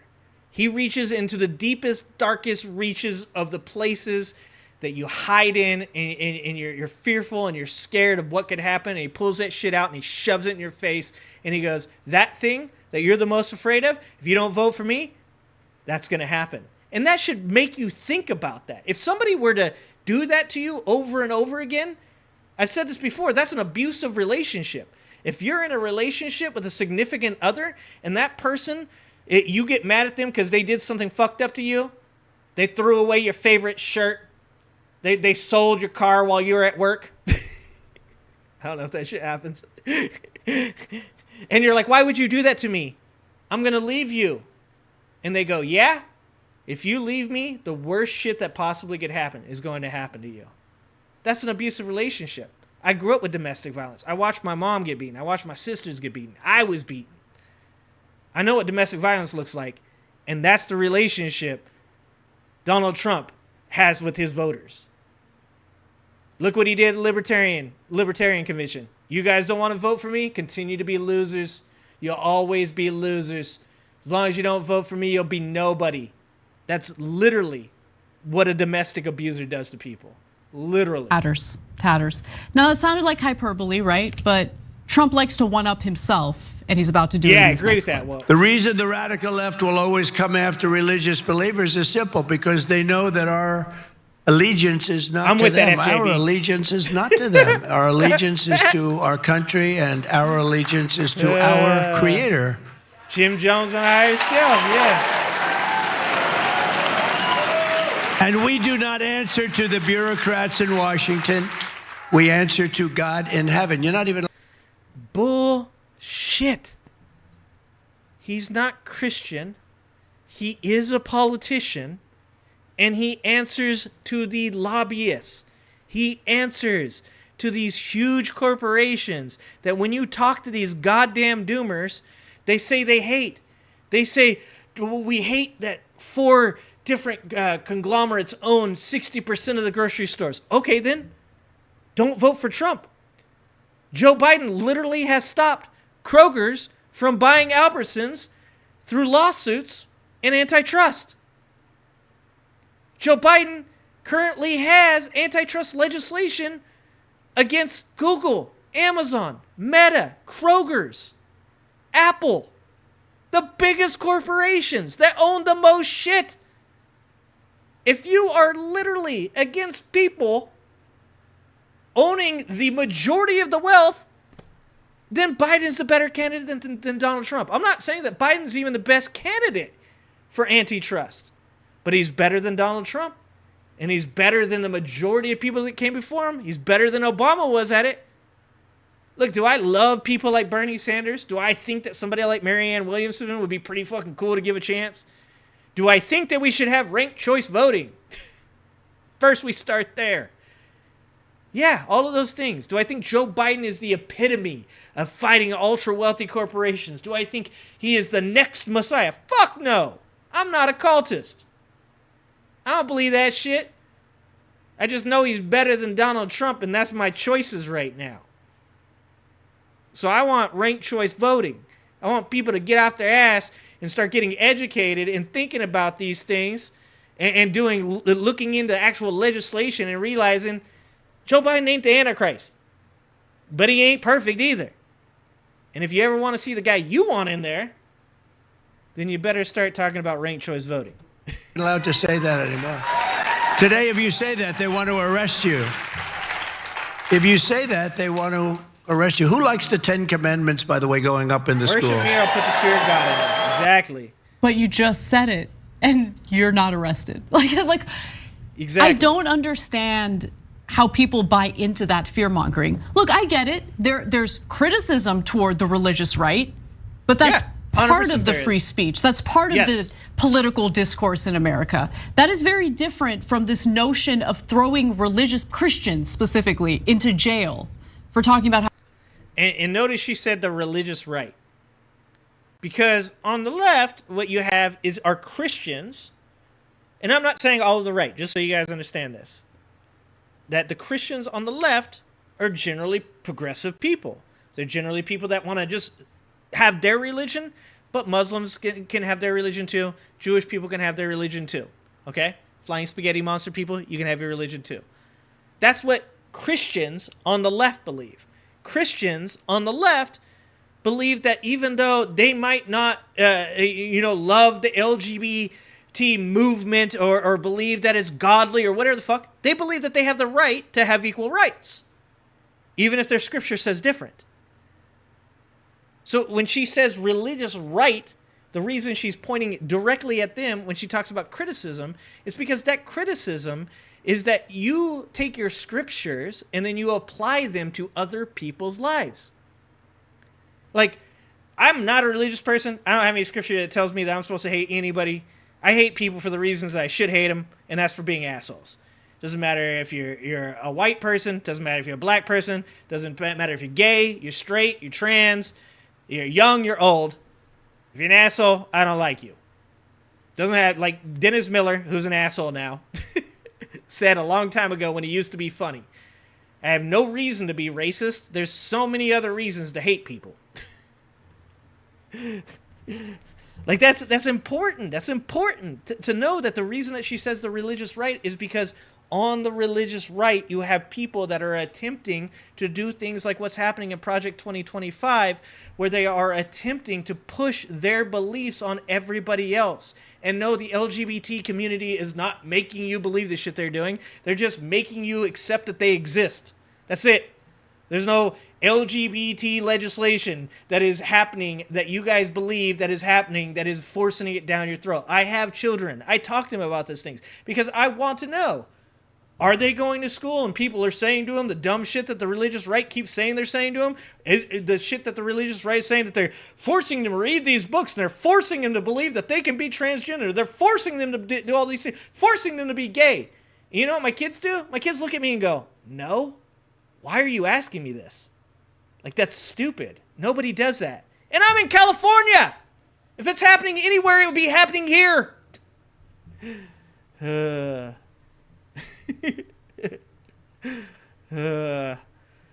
All right. I don't know. You guys how they're honoring their creator or whatever.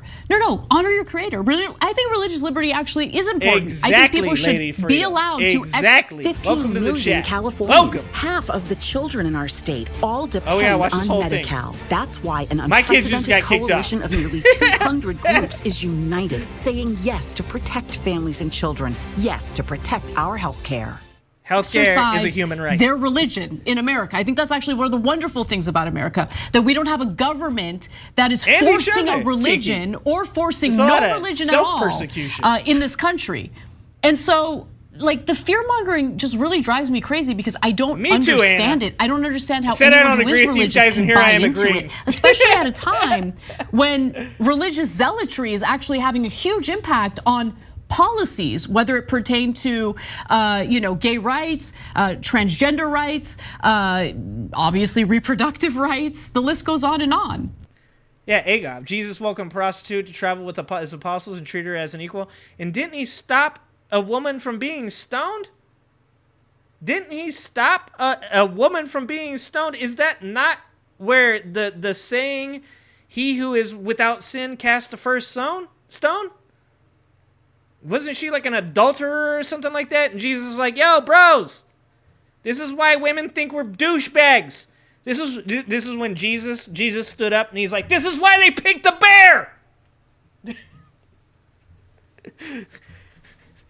You think Jesus is on his phone and he saw that bear man meme and he was like, nah, I understand.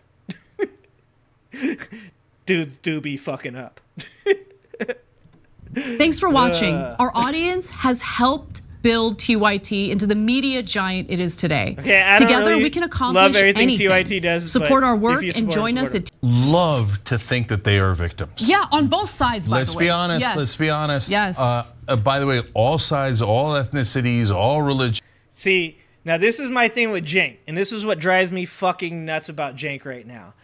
Is it's like Cenk feels like he needs to like hold down this the left is bad too narrative, and I criticize the left. I understand that I also do this, but I'm not running for president, and I feel like this is dishonest. I feel like this is disingenuous. I feel like Cenk is doing this because he is attempting to create a narrative for his channel that they criticize the left too, but they don't. You have to criticize the left when it's appropriate to criticize the left, not just because you need to continue to create a narrative that's what your channel does. And I also think it's because he's running as a presidential candidate and he believes that the best way to set himself up for that candidacy, even though he's not going to even get 1% of the vote, is to make himself the opposite of Joe Biden. I think that this is a failing plan. This is just not something, and this drives me nuts about Cenk right now. They all love it. Okay, do they like being actual victims? No. And that's the thing. And if you've never actually been a victim, ironically, it almost like makes you like want to pretend to be one more. So like Reggie Jackson had a really interesting thing he said the other day. He's a legendary baseball player, and Willie Mays had just passed away. So he told a story about when he was first in the league with the A's, and how they wouldn't let him stay in the same places. They wouldn't let him eat in the same places. We don't want to talk about this is a real heartbreaking story, but it was also heartwarming because Raleigh Fingers, guy with the funny mustache, etc., and the manager all said no. We're going to eat together. We're going to stay together. Otherwise, we're not going to stay here. This is signed by Raleigh Fingers. But Reggie said, if you've ever been through something like that, you never want to experience it. I wouldn't wish that on my worst enemy. Okay, so that's what an actual victim reacts like, not like, oh my God, we're the victims, yay! I have wounds all over. I can't do this. Like, that's the other thing that drives me nuts about Cenk. Cenk needs to, I don't know. They need to change some shit. Like, Anna can be cringy, but she's not as bad as Cenk. Like, the voices Cenk does, he's sitting here making fun of Trump, who should be made fun of, 100%. Should be made fun of for being spastic and being fake, and then he does shit that's spastic and fake. Okay, I can't watch the rest of this. We watch what we watch. This is what drives me nuts. This doesn't need to happen. It feels like people are constantly trying to carve out lanes instead of just being themselves. Like, this is my main problem with YouTube content creation, is when I got on here and Angela Knight let me on her show and we talked and we hung out and we were behind the scenes, and she was telling me that people are WWE personas and they're just trying to make money. It actually made me sad. It depressed me a little bit because I was like, I came on here to be me, man. My whole fucking life, people have been telling me that I should have a podcast, I should have a show. I've had people telling me I should be a politician. Had people tell me I should be a lawyer, which was kind of offensive. Also being told I should be a politician, also mildly offensive. But I had so many people in my life that, like, you should do stand-up, you should do motivational speaking, all these things that, like, meant something to me because they were talking about me. They weren't talking about, like, you should create this persona that people like so that way you can make money off of it. I wanted to just come on this shit and just say hi to people and just talk to people. And when I went on Angela Knight's shows and there were people on there that were like, I can't get a girlfriend and I'm addicted to this red pill community bullshit. And I was like, bro, I've looked into that red pill shit. It is dumb. It don't make no sense. It's a pyramid scheme, dog. And I was like, I've been married for 20 plus years. Been with my wife for 22 years. I can tell you, relationships take sacrifice. They take communication. They take patience. And they're like, yeah, dude, whatever. Like, you don't know anything. I'm like, aren't you the one trying to get a girlfriend? And that's how I talk to people, because that was me, because it wasn't a persona. Like, I don't like this. I don't like to carve out a lane so you can be financially successful. Motherfuckers don't like me, they don't like me. It's okay. It's all right. But when you come here, you get me. You get me. FJB, did you get timed out, dog?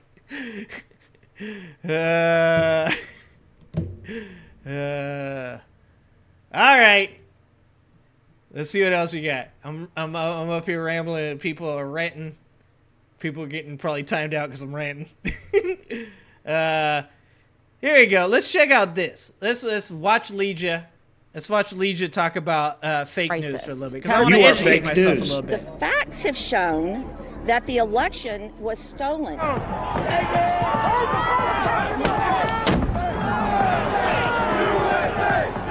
The news isn't going to tell us the truth. And then I said, supposing you brought the light inside the body, which you can do, either through the skin or in some other way. AI-generated call is falsely telling Democratic voters not to vote in tomorrow's primary. Don't forget to like and subscribe. President too. When content goes viral, we're really saying that a piece of information has spread so fast and so far as to mimic the qualities of a contagion, which is all fun and games when what's circulating. It's the same thing as meme, which is the word Richard Dawkins created. What is it? It's a meme actually stands for something, and I can't remember what the four letters stand for. But the idea that something, it was meant in a cultural way when Richard Dawkins talked about it. And if you don't know the origins of what a meme is, it's not what you see on the internet nowadays. It's meant like something that's passed down hereditarily, or not hereditarily, sorry, culturally, in like tribes and stuff like that, like stories, mythology, certain things that they do. That's mimetic, right? But memes nowadays are just literally, you guys all see this shit. It's all over the internet right now. The Tua girl, okay? That poor girl probably ruined her whole damn life by just giving a stupid interview on the street. Not to hate on her. That ain't her fault. She just like answered a question on the street. It was fucking hilarious. But now she's internet famous and that shit could ruin her life, right? But like the type of things that get popular, the types of things that go viral aren't intelligence most of the time. It's the opposite, because that's kind of the idiocracy of our society. It isn't like somebody like Jonathan Haidt giving a talk, or somebody like, I had one of Joe Biden's speeches that's America Owns the Finish Line. It's a great speech. It's not going to go viral. Why? Because it doesn't have somebody saying something catchy or funny, and it doesn't spread the way that it does, And unfortunately, that means that stupidity spreads exponentially faster than intelligence does. Somebody write that shit down. As a cute baby animal meme or a sourdough. 5 months to go. Damn right, Mike. Dangerous when fake news starts passing itself. We ain't quitting until this over either. To work, we going the whole way. What information is worth acting and if on, Joe Biden don't win, we're gonna be here still. Actually represent our interests, but humans have struggled to differentiate fact from fiction for pretty much as long you as think your dating lady's huge? And technological Probably not the right advancements dudes, have only made the task more difficult. Today, armed with a uniquely potent it's nothing like a MILF, social Levon. media and AI, bad actors, foreign and domestic, have everything they need to sow chaos efficiently and on a mass scale. To protect ourselves, we need reliable tools and techniques to help us discern what's real and true from what's fake and meant to manipulate or misinform us. Oh, she's about to talk about ground news. Without this, the shared reality needed to create a functioning society has this the gonna very be one real big commercial from possibility of Legia? slipping away. This is how media literacy will save democracy. Roll the intro. Dinner tonight. Make the reservation. Hey, we got a Back to me commercial. about it. Chris, are you getting any of this?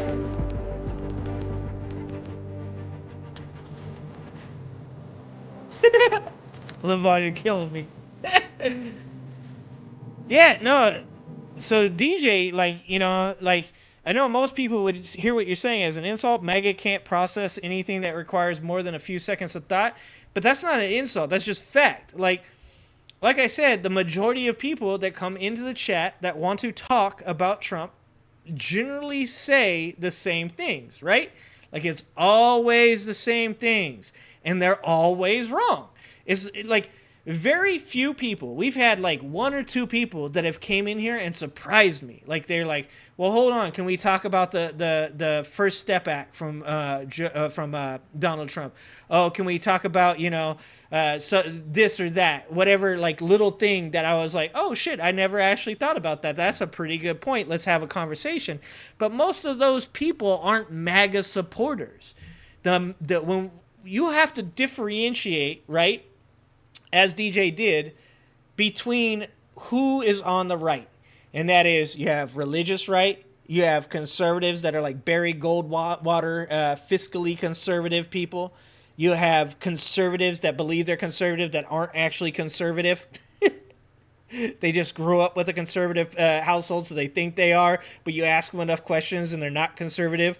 You have libertarians that think they're libertarians, but are actually just Christian populists. And then you have MAGA, and then you have MAGA extreme, and then you have QAnon.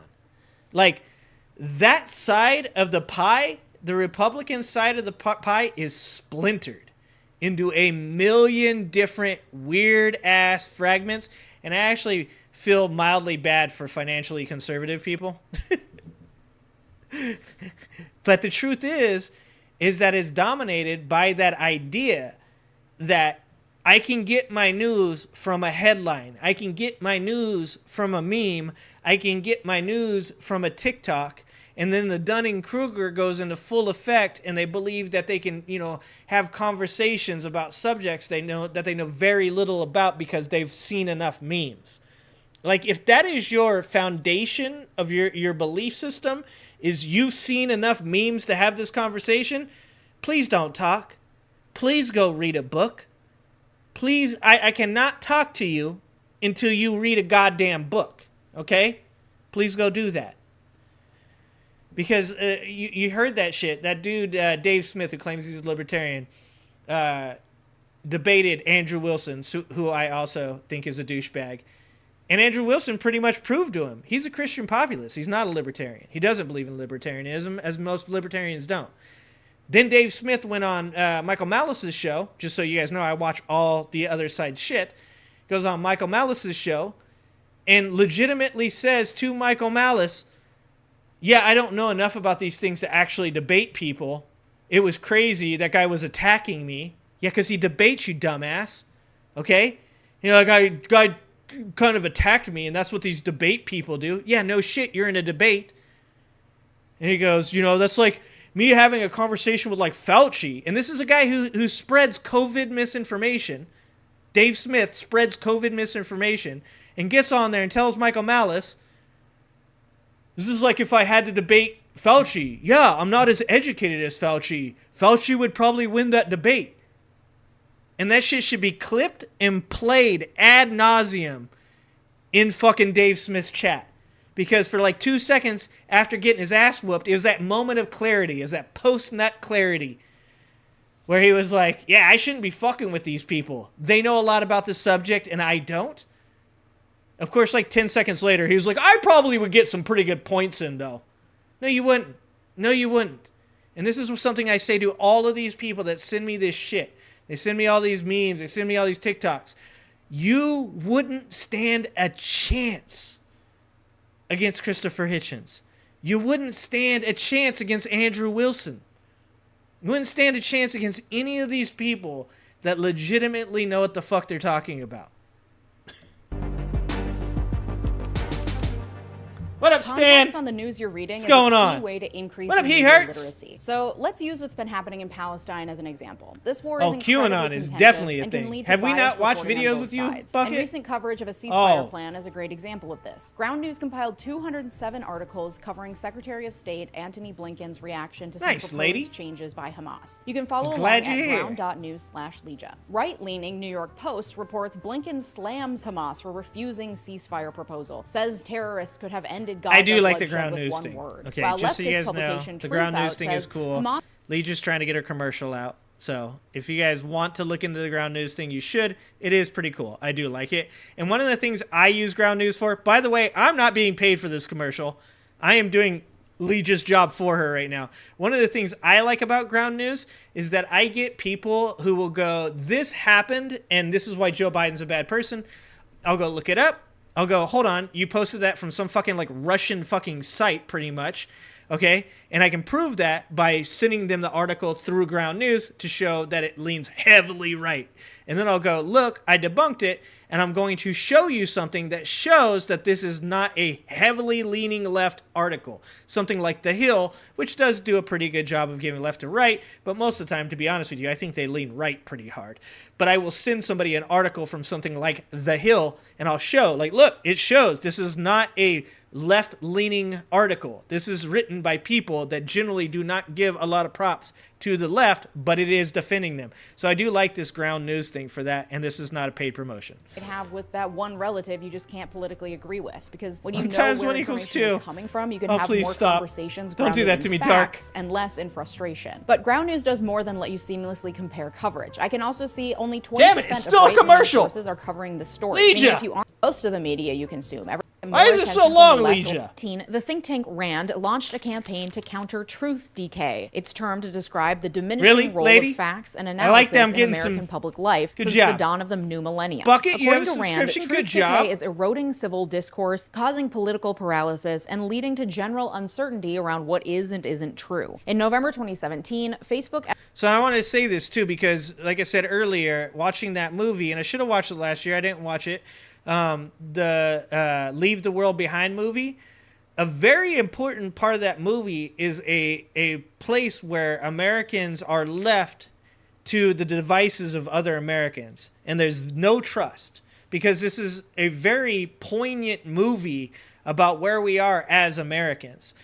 And so the very prime example of something that Legia is about to talk about is that certain people are so distrusting of each other because of manipulation from outside the country.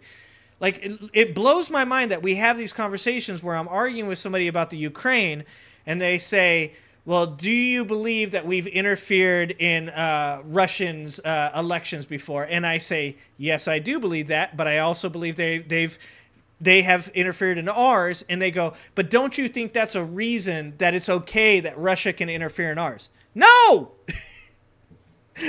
No! I don't hate myself that much. That's insane to say. You shouldn't want... I understand the point of view that America shouldn't interfere in other elections because we have shit like what happened in Iran in the 70s. But because I'm against what happened in Iran in the 70s when they nationalized their oil and we had their government overthrown, that does not mean that I think it would be okay that Iran comes over here and does the same thing to us so we all kill each other. That is stupid. And like I said, that's critical thinking.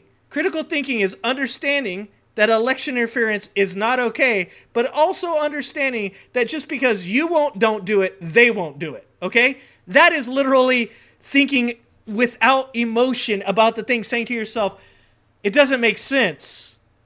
I don't like it, but I understand why it exists. That's what you have to do. But anyways, to get back to the movie, there's a part in the movie where these people are so distrustful from each other that Americans start killing Americans and doing the job of the people that have been pushing Russian and Chinese propaganda. In this movie, I think it's Middle Eastern, I would say Iranian, I think it is. Iranian, North Korean, I think is what they use. But a better example of today would be Russian and Chinese. And that is happening here in America. We have uncovered multiple stories. I've even had videos of some of them of interference in our elections. The Mueller report detailed Russian interference, no matter what a conservative tells you. Detailed interference in our elections. And we shouldn't be okay with that. It's not a tit-for-tat type of thing. So all I'm saying is what she's about to say is actually really fucking important for everybody to understand that if you're what you claim to be an independent or a libertarian, but you're really just a doomer conspiracy theorist that is getting fed Russian and Chinese propaganda to hate your own government, you are the person in this movie that kills other Americans because you're distrustful and hateful. Just so you know. Estimated Just a heads as many up. as 126 million users Yeah, have been exposed to Russian ads fomenting political division before and after the 2016 election. That was the same election cycle that saw British data analytics firm Cambridge Analytica illegally harvest information from 50 million people's Facebook profiles, most of them belonging to registered U.S. voters, to build a high... But Renee, so I'm going to give you my example. I'm going to give you my example as I have grown up in a hippie company.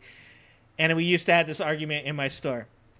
The idea of the hippies was always, if we don't do something, we set the example, and then nobody else does it either. So the prime example was our military. So I come from a military family, so I used to argue this with the hippies that I worked with. And they would say, if we just laid down our arms, if we just stopped interfering in other countries, then these people also would do that. But that's a fallacy. It's a really nice fallacy. It's great. It's hopeful. I like it. It sounds great. But I also know it's not logical. Because the moment you put down your weapons, places like Iran, extremist religions, when you take, like, I have nothing against Muslim people, but there is a portion of Muslim religion, just like there is a portion of Christian religion, that believes that I'm not a good person, that believes that the LGBT community should be extinguished. And I am not going to accept that. I will defend that. Now, I don't think it's all right for our military to do certain things. So we have to put boundaries on those things, right? We have to decide where is too far. And a lot of what America did during the Cold War and in the early 80s was too far. Vietnam was too far. I even think, in my opinion, some of the what is it? Not regulations, but some of the things we do to North Korea. God damn it! Why am I drawing a blank on the word right now? The things we do to North Korea to make sure that they can't get certain things in is in my opinion, counterproductive. God, why am I drawing a blank on that word right now? But in this case, the same thing, right, Renee, is that this is what I'm saying about what you're saying to me. Is I agree that America shouldn't do those things, but unfortunately, if we're not doing those things, we are in a competition with other countries like Russia, like China, like North Korea. If they are going to destabilize us, we have to fight back. So maybe the answer isn't to use interference in their elections. Maybe you're correct about that. But there has to be something, right? Like there has to be another answer. If you're not going to do that, then what are you going to do? So as I talk more about this, I start to agree with you more. Highly personalized sanctions. political Thank you. ad targeting Sanctions. system. However, the problem wasn't confined to Facebook. A Princeton-led study of fake news consumption it is hard to say shit and not get canceled. Found that false articles made up 2.6% of all hard so news late in the cycle. Hard news, the type. Yeah, that's something that a lot of people are going to disagree with me on. I believe the sanctions on North Korea have not done anything to inhibit their ability to continue their nuclear program. All it has done was harmed North Korean people. I'm not saying that they're not well-deserved, those sanctions, but like Renee is saying here, that there has to be a better way than what we're doing. I'm also saying there has to be a better way than what we're doing, because the sanctions on North Korea are hurting North Korean people. And you can use the same argument that people use when they talk about Muslim with extremism in the Muslim religion. Well, some of these people want to harm you. That's true, but a lot of those people don't, and they shouldn't be punished for the ones that do. Like that's having empathy and understanding for other people, but at the same time putting boundaries on those things and saying, hey, look, I'm not looking to go so far that I'm allowing you to hurt me or to hurt people I love. That's not going to happen. You're not going to do that to my country. But, like there are things about the sanctions on North Korea that I disagree with. And that shit can get me canceled. Type of news that's supposed to focus entirely on facts. And that's very disturbing, because without a common set of facts, policymakers can't make progress on major issues facing our country. Sorry, and when policymakers don't appear to be well-informed, public trust in an ranting. institution collapses. The further we burrow into our polarized echo chambers, the more remote the possibility of civil discourse becomes, and the more dangerous we become to one another. No more masks! Night, Paul! In February 2020, when fewer than 2,000 people total had died from the COVID-19 pandemic, the World Health Organization announced that fake news about the outbreak was spreading faster than the virus itself, creating a parallel infection that WHO dubbed an infodemic, as leading authorities and experts struggled to get their hands around the rapidly developing global. And the question here is, so you have to think about this logically. So what she's saying here is actually something that I've touched on before, in that the pandemic actually created a different disease, a disease of the mind. And once again, as always, it's the projection from these people. They claim that COVID broke the left. COVID created this fear and hatred. But when you look at where the fear actually lies, the hatred actually lies, it's on the right with the people that broke from believing that they're being manipulated or controlled. Something like the WHO is important.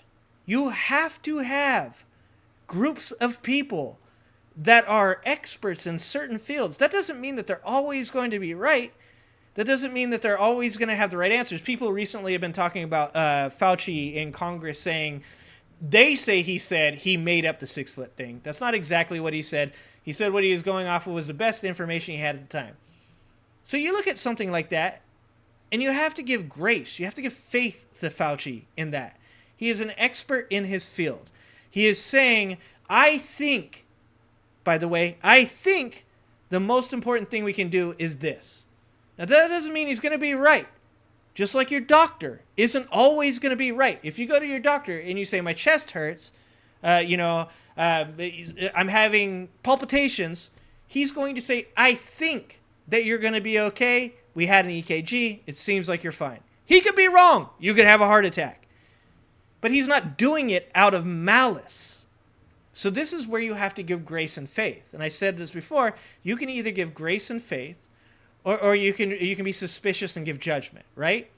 Like you can punish and give judgment. I prefer grace and faith because I understand that these big communities of human beings, and that is what WHO is, that is what the CIA, what the FBI is, They're communities of human beings that have determined that this is what they want to do with their life and how they want to impact humanity. Whether it's for good or worse, that's all dependent on the person. But you have to imagine that the WHO probably has a better majority of people trying to do good for the world. There's a reason that they're not 8-year-old, 9-year-old, 10-year-old kids that are like, I can't wait to take over the world and muzzle America. I can't wait to inject them with microbots. They're probably little fucking kids that are like, I want to be a doctor. I want to be a scientist. And they grow up and they join something like the WHO after spending years and years and years of working their asses off. And they get accused of being fucking Satanists and evil and creating AIDS and intentionally giving people vaccines that are bad for them. A disease was created, but it wasn't COVID. That disease was created within the MAGA Republican cult to convince them that the only person that could save them from the disease is Donald Trump. Global health crisis, the public struggled to cope with the uncertainty. Remember when we thought wiping down cardboard packages would stop COVID from getting into the house, and then months later NPR was like, are they fighting the PK one? Never mind. Lady Panic Freedom? made people try a lot worse ideas than that. Because once you think nobody at the CDC knows anything, why not try injecting bleach? A 2022 study on the impacts of the infodemic found that misinformation on social media undermined effective strategies, including masking, social distancing, and vaccination. In 2021, the U.S. Surgeon General warned that misinformation had become the single greatest threat to COVID-19 vaccination efforts. Misinformation increased vaccine hesitancy, lowered overall vaccination rates, and caused preventable deaths. But disease isn't the... And to be 100% with you, I was scared to take the vaccine too. That's appropriate. You shouldn't... My grandfather would tell you, you should have healthy skepticism. But the main word is healthy. Healthy skepticism. So, since I was scared to take the vaccine, since I was worried about how quickly it was created, I researched the shit out of it. During that time, I was actually working in a really small room because I was managing the store, but I had less employees, so I had to do other jobs that I don't normally do. And so I was working in this small room, and I just had my laptop playing information from scientists. Information, and by the way, at this time, Donald Trump was the president of the United States. I was playing Operation Warp Speed stuff. I was playing who was in charge, the military guy that was in charge. And that military guy stood up there and he said, look, man, I know it's going to be hard to trust me when I say that I'm doing a good job and that these scientists are doing a good job. But I'm going to tell you, I have kids, I have family, and there's nothing more that I want than this vaccine to be safe and effective for every American. And even though Donald Trump was the president of the United States and I had very little faith in Donald Trump, I was like, this man is speaking the fucking gospel. This military man has children. He has fucking grandchildren. He has family that he cares about. And he's not an evil human being that's trying to do the corrupt work of Bill Gates, brother. And I looked into mRNA, and I recognized that mRNA was something that they've been working on 70 years. I looked into how mRNA worked. I looked into how it was different than your everyday vaccine. And after hours and hours and hours of research, I said, I think it's worth a shot. And I was the first person in my family to take it. I was the first person to say, okay, do it to me first. So that way my family can see it's okay. Like, I get hesitancy. I understand that. But if you're hesitant to take a vaccine, but too fucking lazy to do any research on the subject other than memes and TikToks, then you're part of the problem.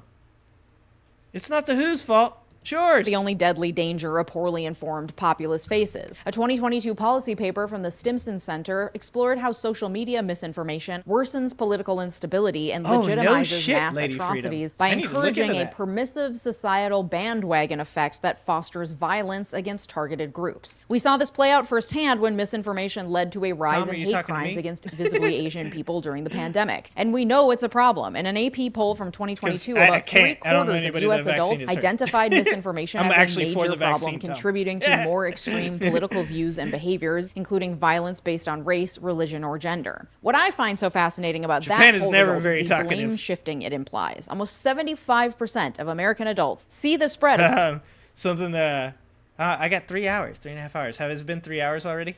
Maybe I'm going late tonight. I like this video. Vaccine bad, Botox good. You know, there used to be this meme about the health food community. And this is, like I said before, this is because hippies from the health food community that were anti-vax, anti-big pharma went over to the right, and now they're just like shuttle docking their conspiracy theories and creating doomers. That's what the fuck is happening right now. But what Darkcast just said, there used to be a meme that I thought was funnier than shit, and it's the hippie with all the dreads. And it's like, I don't put shit I don't know about in my system. And she goes, this anti-vax meme. And she's like, hey, let me have that acid. You know, like, that's the hypocrisy of people, is people are actually too lazy to really actually, like, confront their own bias. In doing research on the vaccine, I confronted my own bias. I started with the idea that I was concerned that Donald Trump was running this shit, and that they were pushing it out too fast. And I confronted my own bias. And people like to tell you they do that shit, but like 99% of people don't. It's very few people are actually willing as a to dire look at problem. information. Yet that problem is framed as something external. Is in it 2022, racist to a call Politico it, analysis found that the most frequent sharers of fake news. Is it racist to call COVID the Kung flu? I have a different... I say racism is a spectrum. I know that that's kind of a cop-out, but I actually believe this because of the way that I grew up, because I grew up with skinheads and Supreme White Power and all these people that are really, really racist. So I've said this to people before. There are people that say shit that they think is a joke that is racist, but that doesn't make them racist, right? Because it's what you do as a person. Like, if you're like, okay, sorry, that was kind of racist. Like, what's his name? The Seinfeld dude, Kramer. I just recently read an article about him, and it was fucking refreshing. Because the dude did use the N-word. The dude did say a bunch of racist shit about people heckling him. And he said, he goes, you know, I'm not looking for forgiveness from people. He's like, I fucked up. He's like, to be honest with you, I was in a really bad place in my head at that time, and I said extremely hurtful and racist shit about those people. He's like, but you don't need to forgive me. I understand if you don't. He said, I'm not trying to get back in the limelight. I'm not trying to be an actor. He's like, I'm working on me, because that incident that I participated in, that was fucked up and it was wrong. And I have some demons to fight. And I was like, there you go, my man. There you go. There's a dude that did some racist shit that isn't a racist, because he understood I fucked up. That was wrong. So something like that, I put it somewhere on the spectrum. I put it so, it depends on the person who's doing it and the context. And I think that's the most important part. I think that you have to judge people as a whole. Like, somebody gets out of their car and is like, you know, that Asian lady cut me off. I had people, when I was a kid, people would go like, you can't say that guy was black as a descriptive. And I'm like, motherfucker, I grew up in the ghetto. That's how we talked. Like, when I went and talked to somebody, I was like, hey, what's up? That skinny black man up there told me that you needed to talk to me. And they're like, I come out of the ghetto and people are like, you can't call him a skinny black man. I'm like, that's what he is. I'm like, I was the skinny white boy. Okay. Yeah. The gay dude, that gay dude. Yeah. Him. Like, and I understand that as you grow and as you get better, you should learn to not talk like that. But that didn't make me racist. That's who we were. Like, fucking, my best friend was black. Don't clip that. But you hear what I'm saying? I think sometimes, and like I said, this is sometimes what's going to put me out of the left. Sometimes that's going to push me further towards the middle, because people are going to be like, no, anything that somebody says like that is racist. And I'm going to say, if you called for the death sentence for 5 black men that did not commit a crime, and you said the Kung flu, it was probably racist. Okay? All right. We're conservatives with low levels of conscientiousness and an appetite for chaos. So if you don't have those traits, it's probably tempting to lay the full scope of the misinformation crisis on those people's doorsteps and say, couldn't be me. Oh, I'm sorry, lady. But my that's where you're wrong. Passed away if you've ever shared a headline without reading the article or cited a TikTok as a source in conversation, you're kind of part of the problem too. And by you, I mean me. Hi, it's me. I love learning things on TikTok and find it to be a great starting point for a lot of my content because that's where the discourse is happening. And even though I'm an educated 32-year-old lady with a law degree and a lot of self-awareness who does her best to share accurate content responsibly, I'm not perfect. And as long as we pretend that media literacy is a stable condition that can be achieved once and for all, we'll all continue abdicating our responsibility, giving away our chance to help make things better by actively participating. Yes, there's a lot more. And this is, once again, this is something I say is that this is something that we have taken away from society. We have taken away the right to say, I'm sorry. And that's not specific. I know people want to blame the left for that, but that's not specific to a political ideology.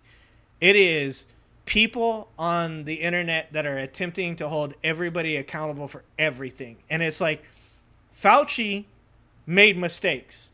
The government made mistakes. The WHO. Wait, who? Is it the WHO or who? Which one's the band and which one's the World Health Organization? Either way, they made mistakes. And guess what? They will continue to do so. That's being human. And there are certain mistakes, like the one that Kramer made from Seinfeld, I don't know his real name, that deserve a path to redemption, and he's got to walk that path, right? Like, you don't get to just say sorry and you're done. You got to walk the path and show people that you really, truly deserve that redemption. But then there's other things like fucking Fauci saying like maybe the 6 feet didn't work, maybe it did, I don't know, where you could just go, yeah, that's fine. He doesn't need to apologize for that. He doesn't need to fucking need a path to redemption for that, because people are wrong about things, even experts.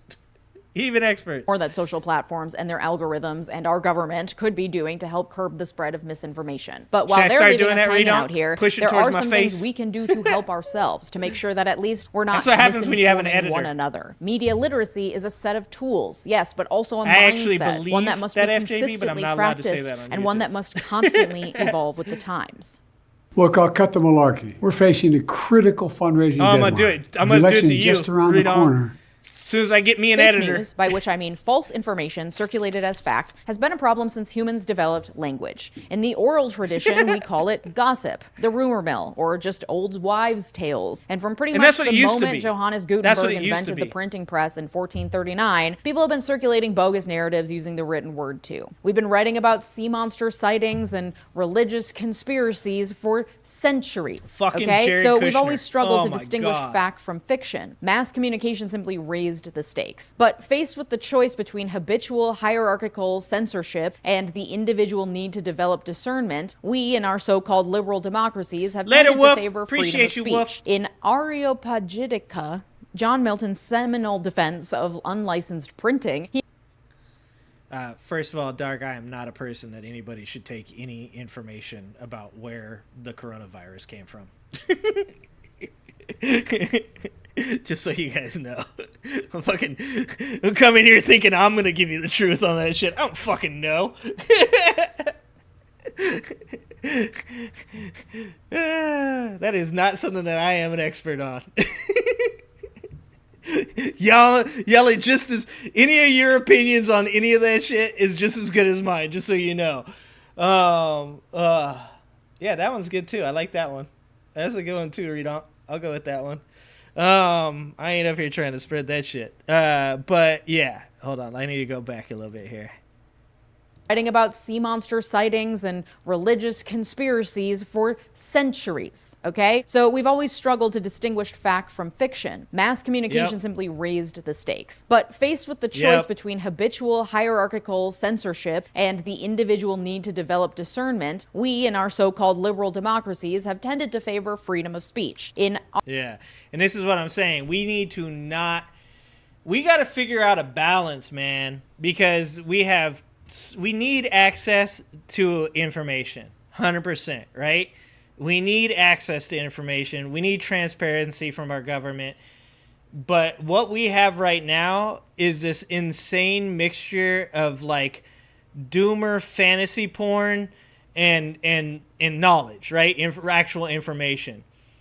And for me, myself, I feel pretty confident about my ability to sift through the bullshit, to understand the things that appeal to me emotionally and make me really happy or that entertain me, and the things that I realize are true, whether I like it or not, right? But I don't think that that's something a lot of people possess. And where we're at right now, and I said this earlier about talking about the dude on the Joe Rogan podcast, talking about Sumerians and pyramids being the true speed of the globe is 10 to an eighth of a pyramid and all this other bullshit. And then you look in the comments and there's all these people that are like, thank you so much for waking me up. Thank you for bringing me this great knowledge and all this shit. And you're just like, that can't happen. People are breaking mentally. They're 100% breaking mentally. Because back in the day, the conspiracy theorist people were people that you could talk to, and they just go on with their life, and now it consumes them. It is the only things that they care about. When I get off this shit, I want to like be able to go play a game. I want to read a book. I want to I have a job at a business that I have to run and make it successful. I have 2 kids that I want to be involved in their lives.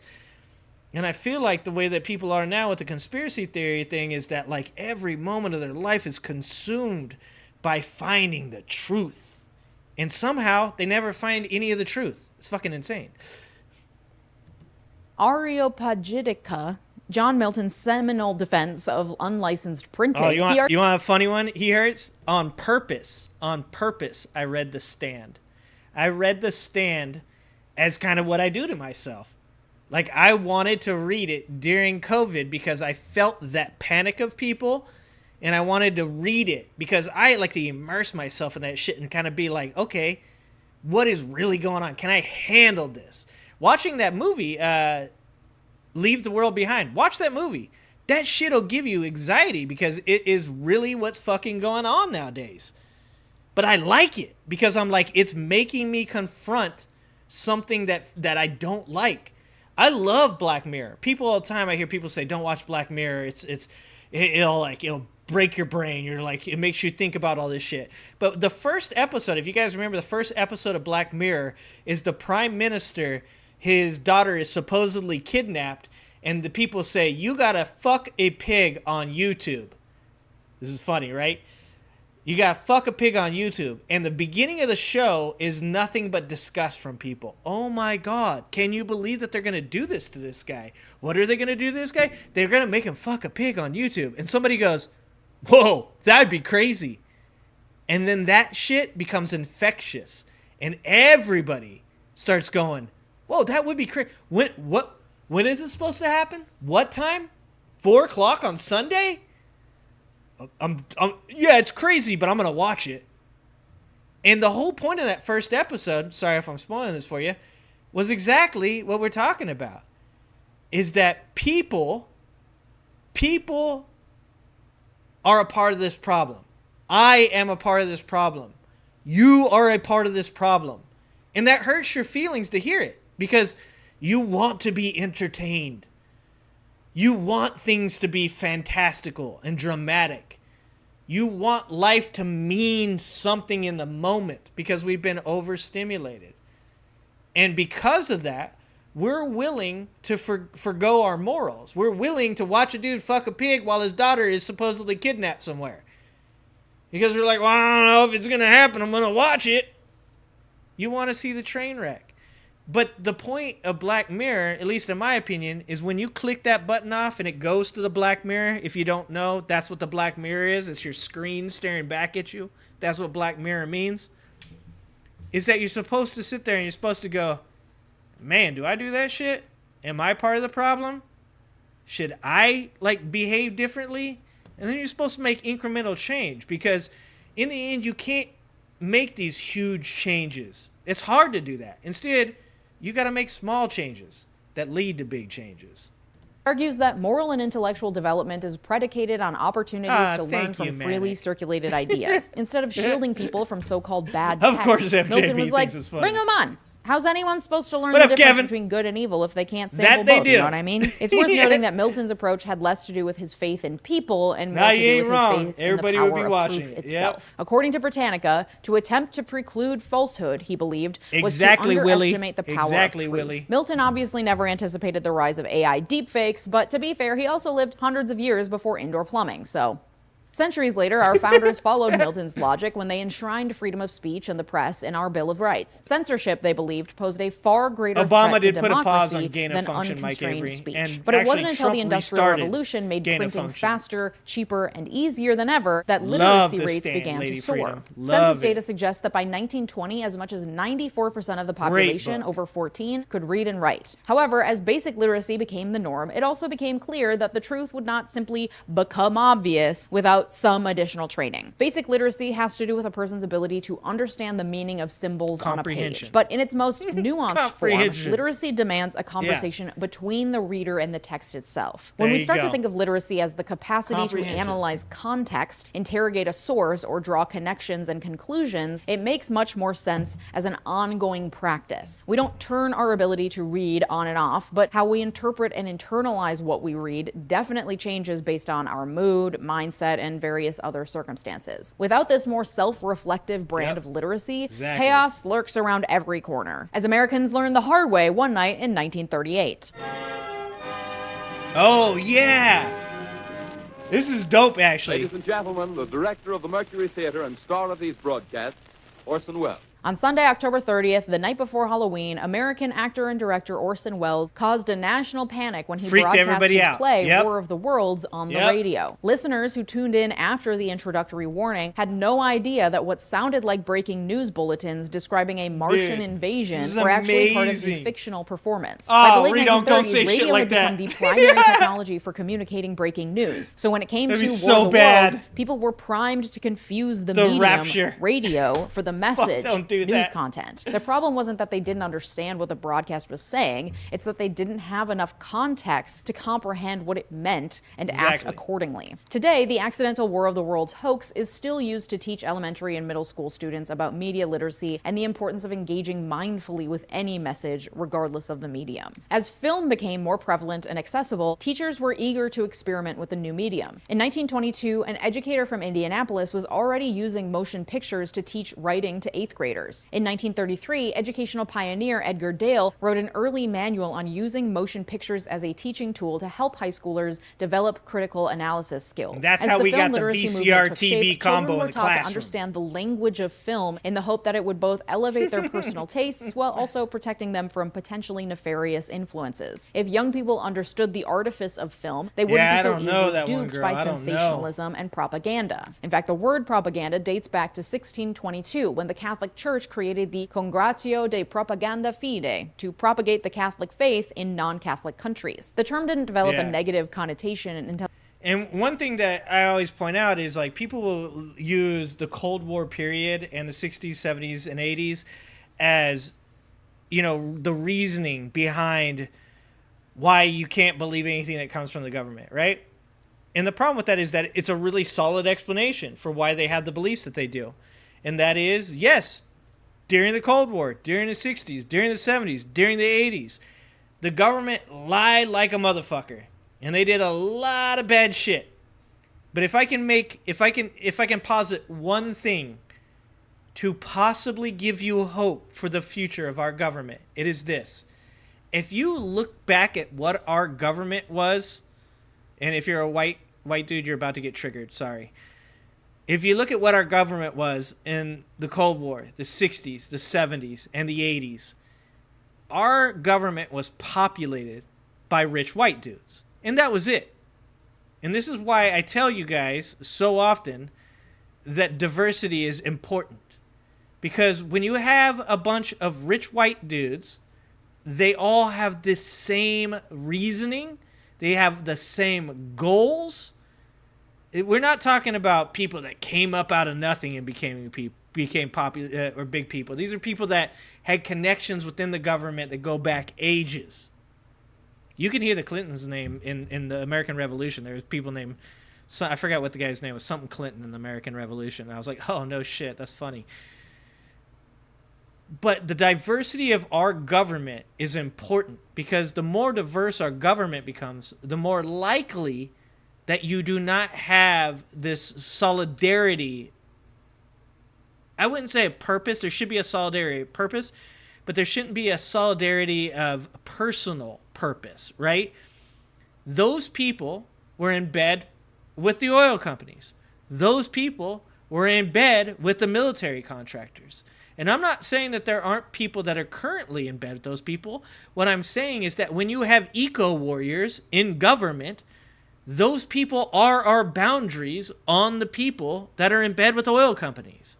When you have people that are anti-war in the government, those are the people that are our boundaries on the people that are pro-military and are in bed with those companies.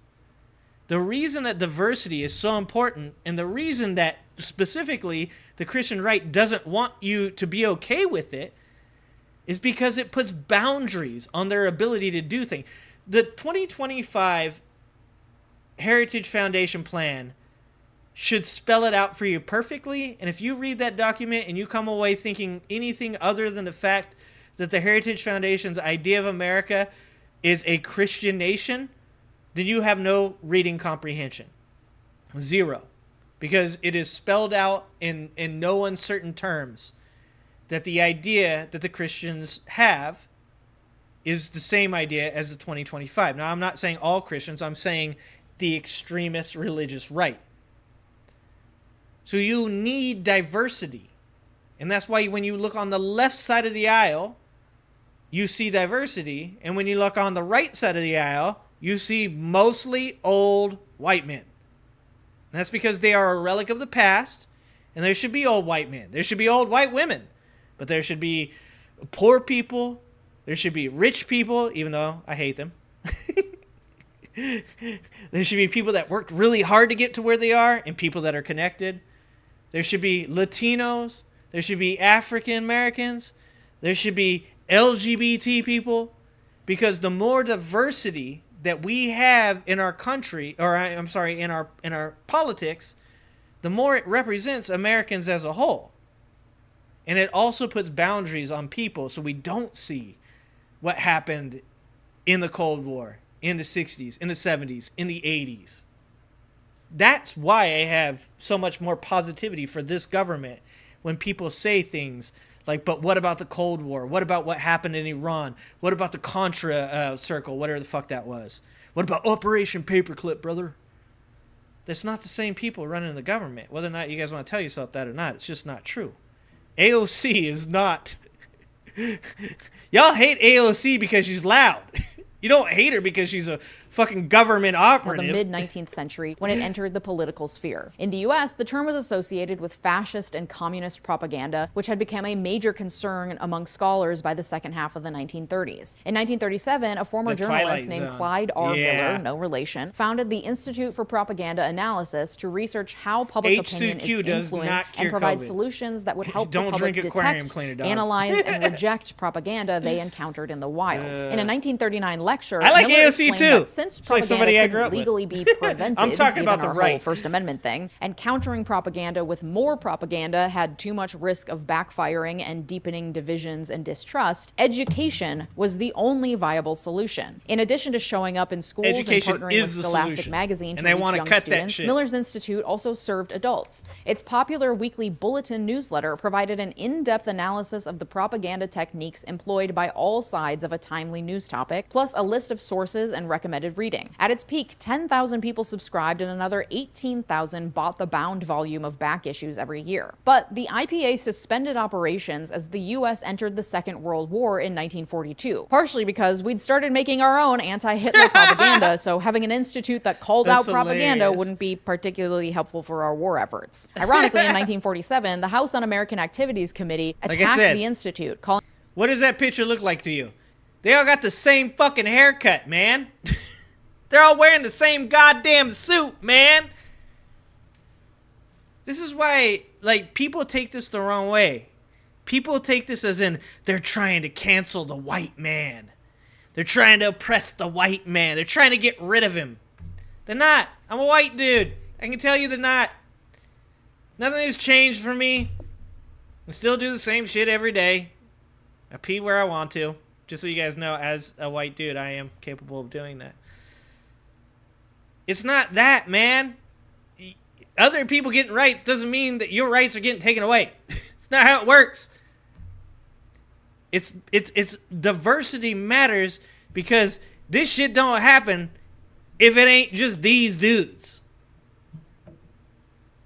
Calling it a communist front organization. It was part of a fun ramp up to the McCarthy might all be years clones. when once that might again be true, the Mike U.S. Avery. was making too much of its own propaganda to Hell launch yeah, a pee off the truly deck. You know I do. population. Yeah. Throughout the You 50s know I and do. 60s, many 'Cause I'm educators free. focused on teaching kids the techniques and terminology of filmmaking, believing that if they understood how the sausage was made, they'd have no problem properly digesting the final product. But back then, making video content was a ginormous, very expensive pain in the ass, and students were often discouraged and distracted by how terrible their incredibly laborious films were. Honestly, I don't blame them. Around 30 hours of work goes into making each of my videos, and that's with all the bells and whistles and modern shortcuts. I cannot imagine the agony I think she actually taping edits together her own strips videos, of so film that's her with a fault. literal razor blade. Couldn't be me. If that's how editing was still done, I'd still be some sad lawyer schmuck instead of an internationally recognized YouTube personality. Anyway, as the Red Scare gave way to the Civil Rights era, media I'm literacy internationally began to be seen as a recognized. critical exercise of a person's democratic rights and civil responsibilities. Thinking critically about media took on political, ethical, and cultural dimensions. For the first time, it wasn't about sorting good from bad or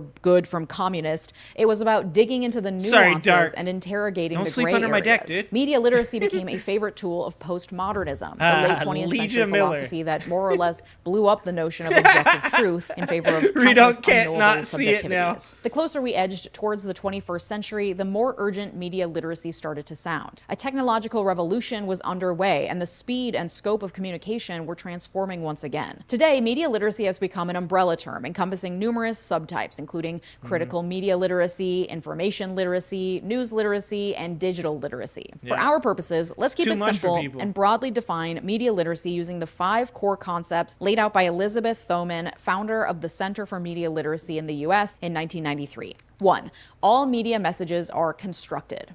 2. Media messages are constructed using a creative language with its own rules. 3. Different people experience the same media message differently. 4. Media are primarily businesses driven by a profit motive. There you go. And Thank 5, you. Media have embedded values and points of view. There I don't you expect go. any of those to blow your mind. In the year of our Lord 2024, most if not all of that probably seemed pretty intuitive. But the problem with intuitive things is that just because they're true and we know them to be true, doesn't mean they're always at the top of our minds driving our actions. An MIT study from 2021 found that even and a big problem with things that are intuitive is that we don't think about the why. Like that's a huge problem. Like it's like people, you hear this a lot in conversations with religious people, and this is why I hate the because God answer. Like if you want to dispute whether or not there should be more genders, then you have to say why. You can't say because God. If you want to dispute why Joe Biden isn't a good president, then you have to say why, not because economy bad. That's not an explanation of the why. And this is something that we've talked about before, and that's what my friend Angela Knight called snorkeling, and that is you ask a question, do you think Joe Biden's a good president? Your answer is no. So that's the surface. Your answer is the surface, no. So the next question is why? And when you snorkel and you just go under the surface, your answer is economy bad, okay? So after that, if you just snorkel, you can go through life with that answer, feeling pretty good emotionally about it. Well, I don't like him because economy bad. But the next 2 or 3 levels of that is to say to yourself, how is it bad? And the first thing that you have to confront, and this is a scientific method, is whether or not your initial hypothesis is true.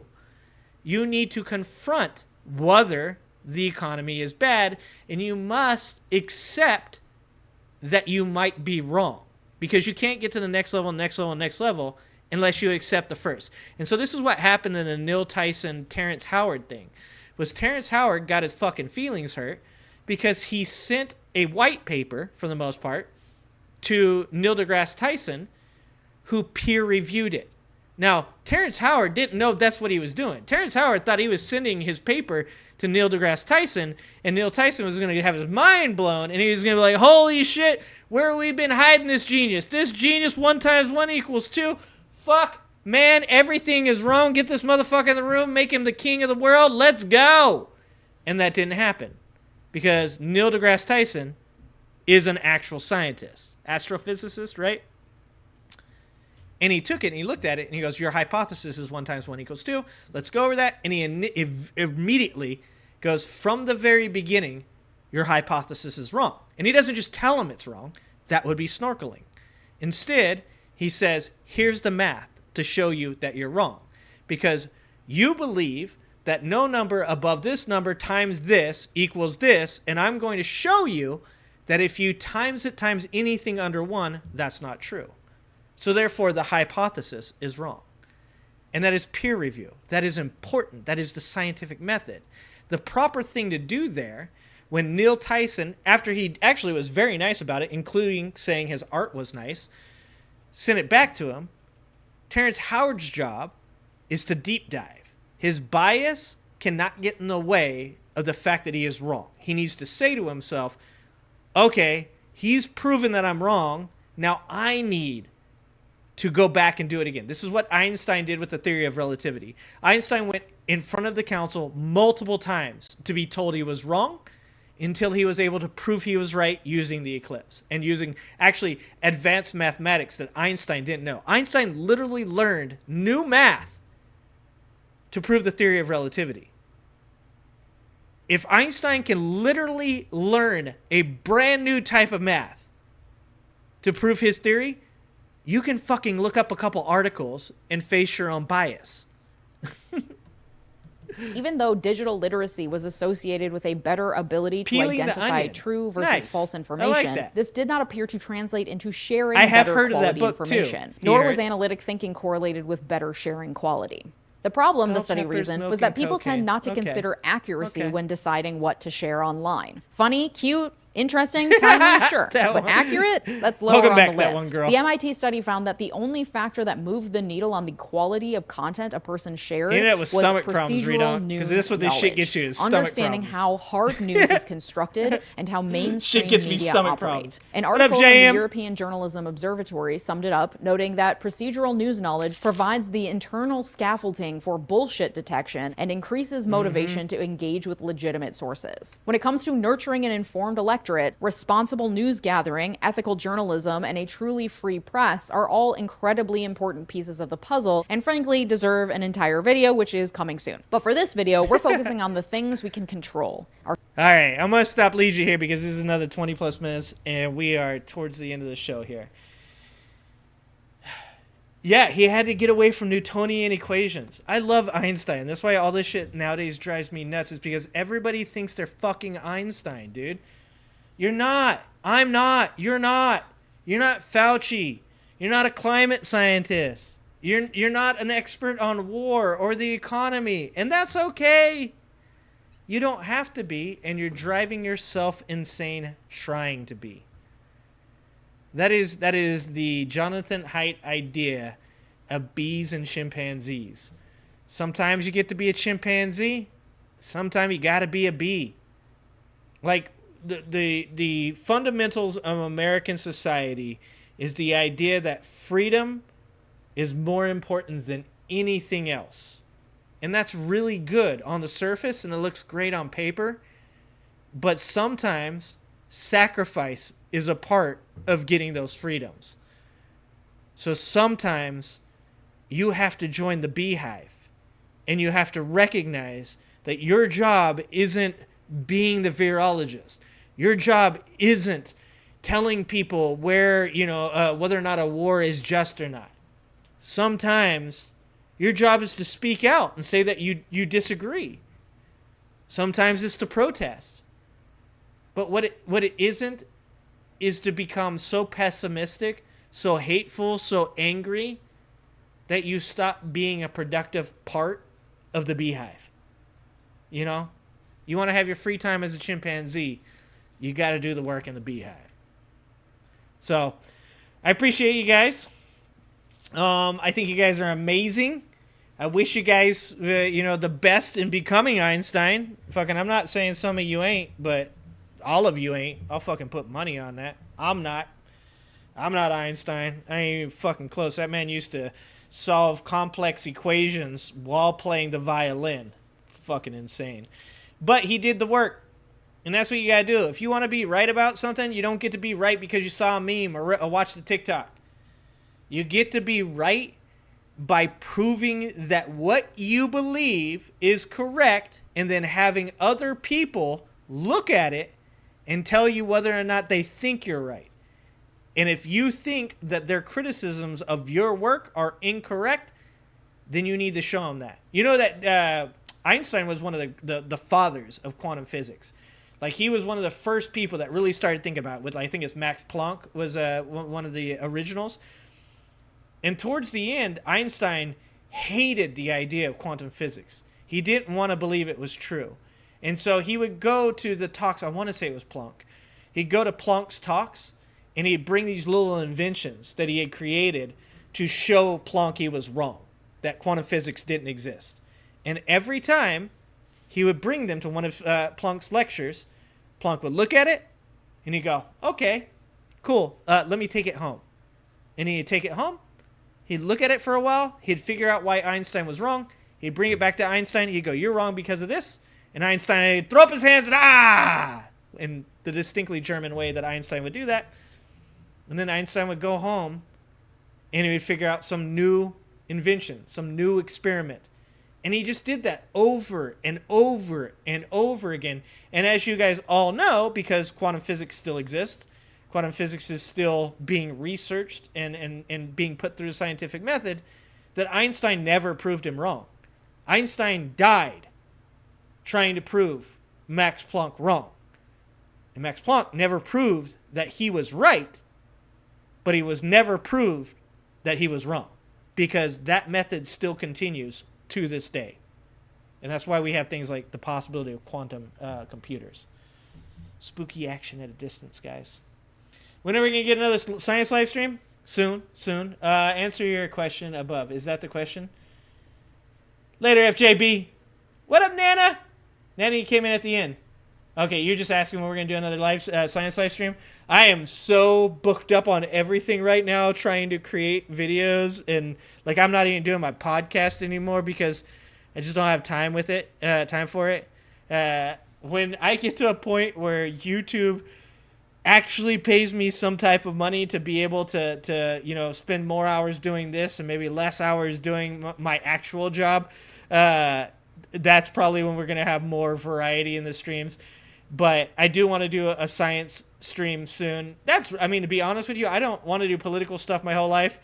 I like politics. I like being involved. I like being educated, but I don't want it to dominate my life or yours. I would rather be a well-rounded person that takes a look at things that are scientific, things that are political, things that are relationships. I love to talk to you guys about relationships and shit like that. I've been in one for over 20 plus years. Parenting, life, hobbies, books, movies, like fucking just be real life shit. But for now, we got 4 months until the election. I'm pushing really goddamn hard, trying to convince people that there is a better choice than putting Donald Trump in office. There's got to be, man. There's got to be. All right, guys. So we'll get it. We'll get that. We'll get there. I appreciate you guys. I love you guys. Canadian government is studying universal income. I'm big on that. Also, South African is, Nate. South African, the country is South Africa or whatever it is. I don't know. Are they a country? Don't ask me geographical facts. I'm really bad at geography. I grew up in a trailer park. South Africa, there's legislation currently being considered about UBI. I just recently saw that Denver was giving homeless people $1,000 an hour, and it supposedly worked, but I can't. Do not quote me on that. I did not read the article. I just saw the headline. Please God, don't take that as information. So my opinion is, with the advent of AI, with the failing Social Security system, that UBI is going to need to be considered. Does that mean something like globalization is you know, going to become a thing? That's a possibility, but I've told you this, guys, before. People calling me a globalist is not insulting to me. I believe that we are all one fucking human race, and we should all be supporting each other regardless of ethnicity, regardless of religion, regardless of gender, sexuality, as long as you're not hurting other people. If your religion is to hurt other people, you can fuck right off. If your political opinions are to hurt other people, you can fuck right off. But things like UBI, I think, are going to become incredibly important. I believe that human beings have the right to health care, the right to live a healthy life, not because of for selfish reasons, but for socioeconomic reasons. Because the better everybody else is doing, the better your life will be. This is the beehive mentality. People become really selfish and then wonder why they're not happy. But there is a big part of being a human being that includes investing in other people to make yourself happy. So UBI in my decision is actually really important. Very important. Anything else before I go? Supposed to happen before September, huh? Pussy is pussy. Oh, you guys kill me. I think we're on the not the most educated in it, so I'm not looking for a debate. Oh no, I'm not looking to debate you either. But I do believe that. I think that's something that is something that is on the horizon and is going to need to be talked about. We can no longer act like these things don't exist because a portion of our society becomes uncomfortable when we talk about it. It has to be talked about. All right, guys. I appreciate you guys being here. Thank you so much. Live streams are Monday, Wednesdays, and Saturdays at 5 p.m. I will work on making one of these a science stream for sure. I love science, love physics, love all that shit. So we'll make one for sure. If you guys could be so kind, in the pinned comment is my new video that just came out. I put a lot of work into it. I think it's a really good video. So if you could click the link in the comment and go to the video, like it, comment on it, share it, do all the things that make the algorithm happy, because no matter what anybody tells you, the algorithm is not a person or a thing that cares about anything. It only cares about the numbers. It's not right wing. It's not left wing. It's literally just an inanimate object that fucking does its own thing, and the only thing that helps it is you guys commenting on my videos, liking my videos, and sharing my videos, and watching them, obviously. So if you guys could do that for me, I'd really fucking appreciate it. That means if I make some money out this shit, I can spend more time doing some science videos. Let's get the Ben Shabibo, you bastards. Christopher Hitchens better be second. Where is Hitchens? Hitchens better be second in the poll, guys. I can't see the poll now. What happened to the poll? All right, anyways. Can't believe you guys... Okay, Hitchens is second. Hitchens should have been first, you fucks. Okay, after you watch my video, you better go watch some Christopher Hitchens videos. Christopher Hitchens would murder Ben Shapibo. Wouldn't even be close. Just so you guys know. All right? All right, guys. Thank you. I love you. I appreciate you. Don't forget, new videos every Friday at 5 o'clock. Live streams Mondays, Wednesdays, and Saturdays at 5 p.m. Pacific. And, yeah, check out my channel, guys. Appreciate you guys. Love you guys. Thank you for being here. Bye.